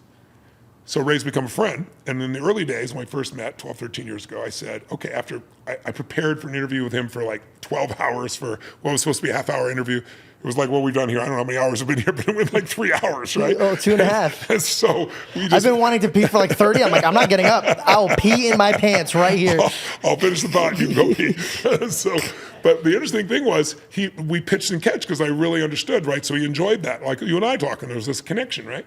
So after that time, my last question was okay, out of everything you taught me and shared with me, if there's one principle that would be the most important principle investing that you've learned in 40 years of investing, it's made you successful, what is the single most important principle? And he said, Tony, I have struggled for 12 years to answer that question for myself, and I have the answer. I call it the Holy Grail of Investing. That's the title of the book because it's from him. Oh, nice. Yeah. And I said, I'm leaning forward. Okay, what is it? And so I'll explain. He said, Tony, in order for so many people are behind, a lot of your listeners or viewers are probably not where they want to be financially, or they don't have a plan even, or they're on the plan, but it's not going as fast as they want, right? Yeah. The only way to get your goals faster, besides putting more money in investments, is get better returns. Well, to get better returns, you got to take more what? Risks. And as you take more risk, you can then lose what you got, and could be backwards. You can lose it all. And that's usually what happens to people. He said, so the secret to all of this, like, why do you have asset allocation? Why do you try to do asymmetrical risk reward? You're trying to have the least risk possible with the most upside. I've discovered a mathematical formula that I use, and it works like clockwork. He told me right there. He said, if you can find 8 to 12 uncorrelated investments, or what does uncorrelated mean? Not connected? Right? You know, some investments, like if you buy technology stocks, they all tend to move up and move down pretty much the same. Some may do a little better, but they do it pretty much in unison. They're correlated. If you think about when the market's going well, when the economy's going well, people want to invest in stocks because they tend to grow. When it's not going well, they tend to want to have bonds because they're more safe and they're going to protect them during that time because they're not usually correlated. Well, they aren't usually, but in 2020, they both went down. Yeah. In 2008, they both went down, right? And if you go to your broker, you go, I don't know. I mean, they're never correlated. Yes, they are. They're always correlated this way. And that's a deeper discussion that Ray explained to me how. But he goes, here's the secret. If you can find 8 to 12 things you really believe in, you think are good, and they're not correlated or weakly correlated, you can reduce your risk 80% and potentially increase your upside, but have the same upside. He goes, now you can go faster. And I was like, wow. And I said, really? He goes, really? And she showed me the Why math. though? Why? Is it because when one goes up, another goes down? No, it's the fact that they're not correlated. If you only have one investment and it has a certain amount of return and risk, you're at high risk. But as you get more and more investments at that level and they're not tied together, if one goes down, another one tends to go up. It gives you that balance. I'm oversimplifying it. But why is it 80%? I explained in the book. You got to look at the math of you want to. Not everybody wants to go to the math. All they need to know is Get the the formula. book. No, I'm not doing it for that reason. No, I'm just joking. But by the way, the book, 100% of the book, like all 4 of my last books, all #1 bestsellers, I give 100% of the money to Feeding America. This one's true too. I don't make any money off the book. It's just, while you're helping yourself, you're helping people that are starving. So anyway, long story short, you don't know everything about how your car, but you know how to drive it. So if you understand the principle, you can drive it. But here's the problem. I'm like, wow, this is brilliant. So I now try to find uncorrelated investments, 8 to 12, and it's not easy. The world is so tied together today. And so I was getting a little frustrated, and I started saying, okay, I know why I'm frustrated, because I'm only looking at public stocks, I'm looking at bonds, I'm looking at public real estate like REITs, but the guys that make the most money on earth and do it faster are the people that do private equity, private credit, and private real estate. But that's not most people's investments. So I went on the journey to start digging underneath there, and I found a couple things that blew my mind. Here's the first one. For the last 35 years, private equity has done better than every stock market in the world for 35 years. So I'll give you one example. People in America usually have heard of the S&P 500. It's an index of the top 500 companies. It's like a very safe thing to put your money in because... Yeah, because you got some of the best companies picked. However, and it's been a great investment over the last 35 years, overall, it's averaged a 9.2% compounded return, which means not every year, but that's the average. And that means, like, if you're getting a 5% return, it takes 14 and a half years to get your money to double. Yeah. If you're getting a 9% return, it only takes 8 years. So your lifetime, you're going to grow much more rapidly. But during that same time, if you were in basic private equity, in this book, I interviewed 13 of the biggest players in the world who have the greatest returns. In other words, these guys have all averaged 20% or more per year for decades. One guy in this group has done 36% compounded per year for 26 years. These are gigantic. These are the masters of the universe. If you go to the Fortune 400, you say, what industry has the most billionaires? People tell me it's tech. It's not tech. Real estate. It's not real estate. It's financial services, but it's not hedge funds. It's private equity. Here's why. Private equity is average private equity, not these guys, it's averaged 14.2%. Well, what does that mean? So there are a lot of numbers here. I'll make it simple for you. It means you're getting 50% greater returns every year compounded. So what that means is if you put $1 million in the S&P 500, say 35 years ago and forgot about it, it's worth $26 million today without you doing anything. But if you took the same $1 million and put it in private equity, it's worth $139 million. It's the same time, it's the same money, but such a radical. And so when I told you about asset allocation, the current numbers show that ultra high net worth people have 46% of their money in private equity, private assets, private credit. They only have 29% in the public markets. And there's a reason. There used to be 8,000 stocks, different companies. Now there's 3,700. and the same number of people going after them. And the Russell, you got 50% of that index that doesn't make money. They're betting on the future for where it's going to go. These guys are not trying to buy a stock at the right time. Think about this. The majority of businesses in the world and in this country that are 100 million or more are private, right? You're talking about, the middle market, just companies that are 100 million to 3 billion is 200,000 companies, not 3,700. So they go find these companies, and their genius is at adding value. They take a company and go, we're going to grow this, a bad part of it, and we're going to grow this business. We're going to put in a new CEO, or we're going to put in a new marketing system, or we're going to put in new technology or AI, or we're going to change the accounting system. And they're experts at growing these businesses. They grow them in the way you make money in a business. You sell it for a multiple of its earnings or its revenues, and they sell it to a bigger company, or they take it public. Their track record is insane. The returns, that's why the smart money has a good portion of the money here. Not all, because you still need liquidity. The advantage these private equity people have is if you give them some of your money, they tie it up for 5 years, and you're willing to do it because you're getting so much better returns. Yeah. So you don't put all your money there, obviously. But that also allows them, if the market goes down, they buy stuff. They don't have to sell. They're not tied to the ups and downs. And if it's going really well, they can sell. And they have time to develop these companies and make it happen. So their track record is mind-boggling. So the only problem is to get into these best firms is like trying to buy a Ferrari SP3 that's $4 million before they even bring it out. They're all pre-sold. It's hard to get your hands on. You can go to a club and there's the velvet rope and you can have all the money in the world, but if you don't know the right people, you're not attractive enough, you're not getting in that club, right? It's just how it works, right? So how do the people that are getting your book get into the relationships that you have? That's what I show you. It's pretty exciting. So even I had difficulty, and I have got a certain reputation, a certain brand, so I would get into some of these, but I get these little pieces because everybody wants it, right? And it's gone. It's pre-sold. So one day I'm sitting down with one of Paul Tudor Jones's former partners, a good friend of mine. He's a very wealthy, brilliant guy. And I was lamenting on, man, private equity is so great, but it's so hard to get in the best ones. And I got in, but little chunks, not the volume I'd want to be in for and get the kind of returns. And he says, Tony, you've done so much of my life, I'm gonna clue you into something. He said, I'll tell you where I put most of my money. This guy's brilliant, so I'm leaning in again. Yeah, right? I just leaned in. I don't know if you saw that, but I leaned in. Because I was like, shit, dog, I got some money I want to invest in. So I said, what is it? He goes, Tony, there's this firm in Houston, Texas. That's why I'm here for this meeting.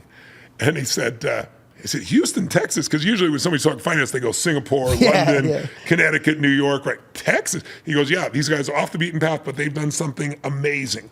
I said, what is it? He goes, you're trying to get in to invest in one of those funds. The companies that own those funds have multiple funds. They've done years in the past. They keep building new funds. You're just trying to get in one. And when you invest in a fund like that, they call you a limited partner. That's the name they use for investors. If you're an owner of the firm, you're the general partner, right? He goes, what if I told you that you don't have to get in the funds, that I've got a way you could get in and own a piece of the firms and get everything they make off of it and get all the funds? I said, what? He goes, yes, you can buy a slice of them if you know the right people in the right way. I said, you got to clue me in. He goes, here's the best part. What do you want in a business? If you have a business, you want income. You want income you can count on. You know how these guys make money? Why they're the masters of the universe, the most billionaires of any categories, these guys? They tie your money up for 5 years. They charge you 2% of your money every year, no matter what, whether they make you money or not. But people are willing to do it because they make them usually a lot more than that, right? So they're guaranteed, if they have $1 billion fund, they're guaranteed $100 million in predictable income for the next 5 years, right? Plus, they get 20% of what they do on the upside. So if they grow their fund from $1 billion to $2 billion, they're going to get 20% of that second billion. They make another $200 million. $100 million in fees, $200 million for the growth, and that's not uncommon. They make $300 million on $1 billion. Now, these firms that I interviewed here are $20 billion, $30 billion, $100 billion firms, and they're producing returns that are just ridiculous and have done it decade after decade. I own those firms now. I own a piece of them. I get the 2 and 20 myself, besides being in those firms. So I get diversification, from all the best firms out there. They're in different industries. Like one guy, his specialty is SaaS for business, right? Software as a service. He knows that business better than anybody. His name's Robert Smith. It's a company called Vista. $100 billion fund. Man started with absolutely nothing. One of the most successful human beings in business in the world, one of the smartest human beings. He knows how to take anybody in that business, and he's got a system. He grows it, expands it, builds it up, sells it for a huge return, goes to the next one. Some do it with the government, around technology. Some do it in, let's say, water. Some do it in real estate. Some do it with private credit. So I have 65 firms now of the biggest in the world that I own a piece of each of them, and I get 2 and 20 on all those. So I have a cash flow of about 10%. It can go 7 to 10%. And I've got giant upside as the assets grow as well. It's one of my favorite investments on earth. I'll tell you another one they've got. Do you need to have a lot of liquid to do something? I left out that. I'm so glad you asked that. So the biggest problem why I didn't write the book initially, even after I figured this out, is like, I can help my wealthy friends, but what about the average person? The government has this weird thing where they literally regulate so that only wealthy people have the very best opportunities. And the way they do that is they have classifications of your level of sophistication, and they base it on something arbitrary, how much income or net worth you have. You could inherit money. It doesn't mean you're a sophisticated investor. Yeah. You could be good at business and sell a business. Doesn't mean you're a sophisticated investor. But they call you an accredited investor, and you can only use investments, some of them, if you're an accredited investor, which means you have $1 million net worth, not counting your house, or you make $200,000 a year. Okay? Then you're qualified. Guess what they did? And there's a level above that called qualified purchaser. You have to have $5 million, and that you can count your business, but not your home. And they are at different levels. So there's these arbitrary things where the best opportunities the average person can't do. So here's why I wrote the book. Congress just passed the law, the House just passed the law, where they agreed, this is stupid. Everybody should have access as long as they know what they're getting into. So they're creating the House passed it, Senate is taking it up. It was bipartisan, so it's already been passed on one. It looks like we passed on the other. You'll be able to take a test. And after you take the test, you're an accredited investor. You don't need $1 million net worth. You don't make $200,000 a year. Now you've got access to these things. It's pretty wild. It's how it should have been. That's forever. actually crazy that the timing of the guy who's trying to teach his son, my man. I was prepped. I was teeing you up for it. You don't need to tee me up. I know. This is incredible. In fact, that book is mine now. I'm taking that home. Yeah, I'll leave it for you. You won't be able to put it down because it's easy to read. The first half of the book, I give you all these different industries. So let me give you another one. Like a lot of people, they want to have bonds for security. So think about it. Bonds have been worthless in terms of a return for decades, right? Yeah. 2021, just a few years ago, you're getting 1% and 2% on the bonds, right? But one set of bonds took off for a while, and it was junk bonds. They call them high yield bonds. They're junk bonds. It means the companies are really risky, and they were paying only 3.9%, but compared to 1 or 2%, that sounded like a lot. And the bond market for junk bonds exploded, and then it crashed, of course. While they were doing that, we got private credit. Now, what is private credit? Well, since 2008, the banks changed their lending rules. Companies that are 100 million to 3 billion, those middle market companies, they can't get many of the loans they want. If you're Apple, you can get the loan. You don't even need it at Apple, right? But you're those companies, which is most of the market, 200,000 companies here. They need money to survive. So these private equity guys who are really smart said, we'll be your bank, we'll loan your money, but they vet them really well. They have a 1% failure rate across on average. Any bank would die for that. And they stay with these people and keep loaning to them. But watch this. When people are paying 3.9 and taking huge risks, I was getting 9% on private credit with less risk, just because I knew what it is. And now I own those firms, and we own those firms, our teams, so we get the 2 and 20 on those. And by the way, if you had a mortgage, and it was a fixed rate mortgage at 3%, and the interest rates jumped to 7%, you're a pretty happy camper. You did that. Good. My dad fought me on that. I was like, Dad, everybody's just doing it right now. And he goes, shut up. And he's like, shut up. And literally, I swear to God, when everything skyrocketed, Tony, I wouldn't have been able to afford my house. Oh, it would be triple the amount you're paying right now, basically. I would have not. I would have literally lost my house if I was not listening to my father. Well, I'm so glad. I have a lot of properties, and I went and refinanced them all also and kept them at 3% as well. I knew it was coming. I didn't know it was this high, but I knew it was going to go up. It was ridiculous, so I did it too. So it makes life so much easier. But watch this though. You're a fixed rate, you're fine. If you had a floating rate, you're paying 2.5 times the same house. And many people can't do that. Well, in business loans, they're floating rates. So money was being loaned in those days, maybe 5 or 6%. But guess what? When the rates went up, it's the same loan. And by the way, we're already making double or triple than what people are making on bonds. But now, when the interest rates went up, we're now getting 12 and 13% on the exact same loans. We have no more risk, and the profitability is through the roof, and I'm getting the 2 and 20. And there's some of the best firms in the world. And I interview the best firms here to give you an idea. So you truly just found the master of it, and instead of like holding it for yourself for like a couple of years, transferring all your money, building it up, you were like, oh, I got to tell everybody about I this. got to tell everybody. I was telling all of my friends who had money, but it's like most people are trying to get there faster, and the tools they have are very limited, right? Stocks, bonds, REITs, maybe your own house, right? But those are not the kinds of returns that are available here with less risk in most cases. Not all, but most cases, and you want to get with the best. So, and when you're the house, think about this. You could be the poker player or you can be the house. Yeah. These guys are the house, Yeah. right? So you want to be the person trying to get a loan, you want to be a person giving the loans, you know? So it's very different. I'll give you one more that's just fun. So when I was a kid, my fourth father was a semi-pro baseball player. And so I got to start playing baseball a little bit later because he's my fourth father. We didn't have any money. I couldn't pay for going to Little League and things like that, but he insisted and I got to do it and loved it. But I got started late and I wasn't that skilled. By the time I got to high school, I realized I'm not going to be a professional baseball player. So I got to figure out what I'm going to do. I'm maybe a sportscaster, sports writer. I started writing for a paper, doing different things.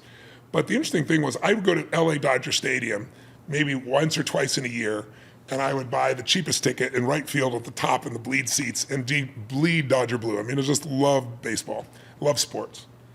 And so I promised myself someday I'm going to do well enough. I'm going to own a sports team. You know, it seemed like totally absurd. And then, you know, about, I don't know, 6-7 years ago, I finally had accumulated enough assets that I could actually do that. Now, it's a lot of money, and they put a microscope to you. You can't believe what you go through to qualify to become an owner. Not a single owner, just owner a part of it. And so I helped build the LAFC football club. I got to partner with my friend Peter Guber and a bunch of other brilliant people. I played a small role, but it was so fun. And then I moved to Florida, and I'm never there for the games, but we won a championship. It was a blast, right? So I was like, I want to build some more sports teams. So I bought an esports team. It's done really well, won some championships.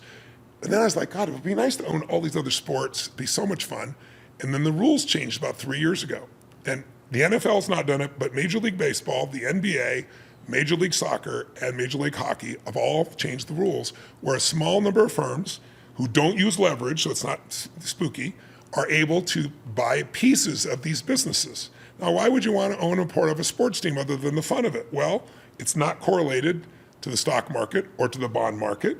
It's completely different. You own a monopoly in your city. No one can compete with you. You have the only exclusive right in that city. You have customers called fanatics. That's what fan means. Yeah. They're fanatics, multi-generational. And they used to make money by putting butts in seats. And when inflation happens, they charge more for the hot dog and people pay it. But now they're media enterprises and they're real estate enterprises. They buy all the real estate around it. The media rights, because of cutting cords. Of the 100 top shows last year, 92 were sporting events. Why? Because cord cutting, those are the only people that are going to watch a commercial. The Super Bowl is the most exaggerated example, right? So advertisers want to go there.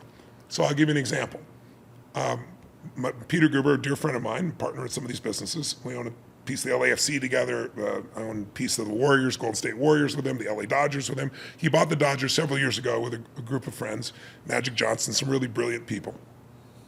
He paid $2 billion for the Dodgers. No one had paid $1 billion for a baseball team.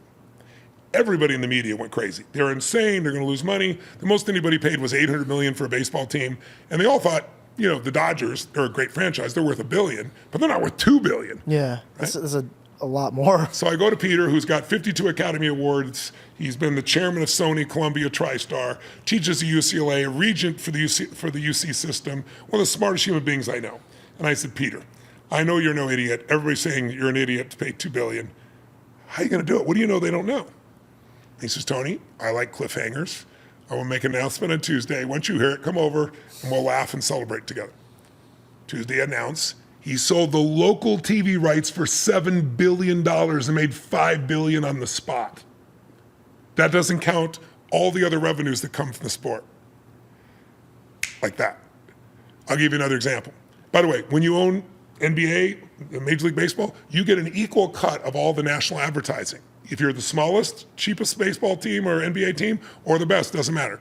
But the local rights you keep. So he sold the local rights. He knew what he's going to do. $2 billion is no problem. I'm going to make $5 billion net. Oh, so while everybody was laughing at him, he goes, we'll see who's laughing. Exactly right, did it. So I'll give you an example. Michael Jordan, he bought the Charlotte Hornets, got the name back to the Hornets. He bought him for $275 million about 11 and a half years ago, almost 12 years ago. He just sold, we were one of the groups that bought, a whole group bought, for $3 billion in 11 years. The average NBA team has gone up over 1,000% over the last 20 years, to give you an idea. And these are big numbers to give you a perspective. If you just look at Major League Baseball, Major League Soccer, the NBA, and hockey, and you take a look at that and you go, what have they produced if you put them in an amalgam? The answer is 18% compounded for the last 10 years.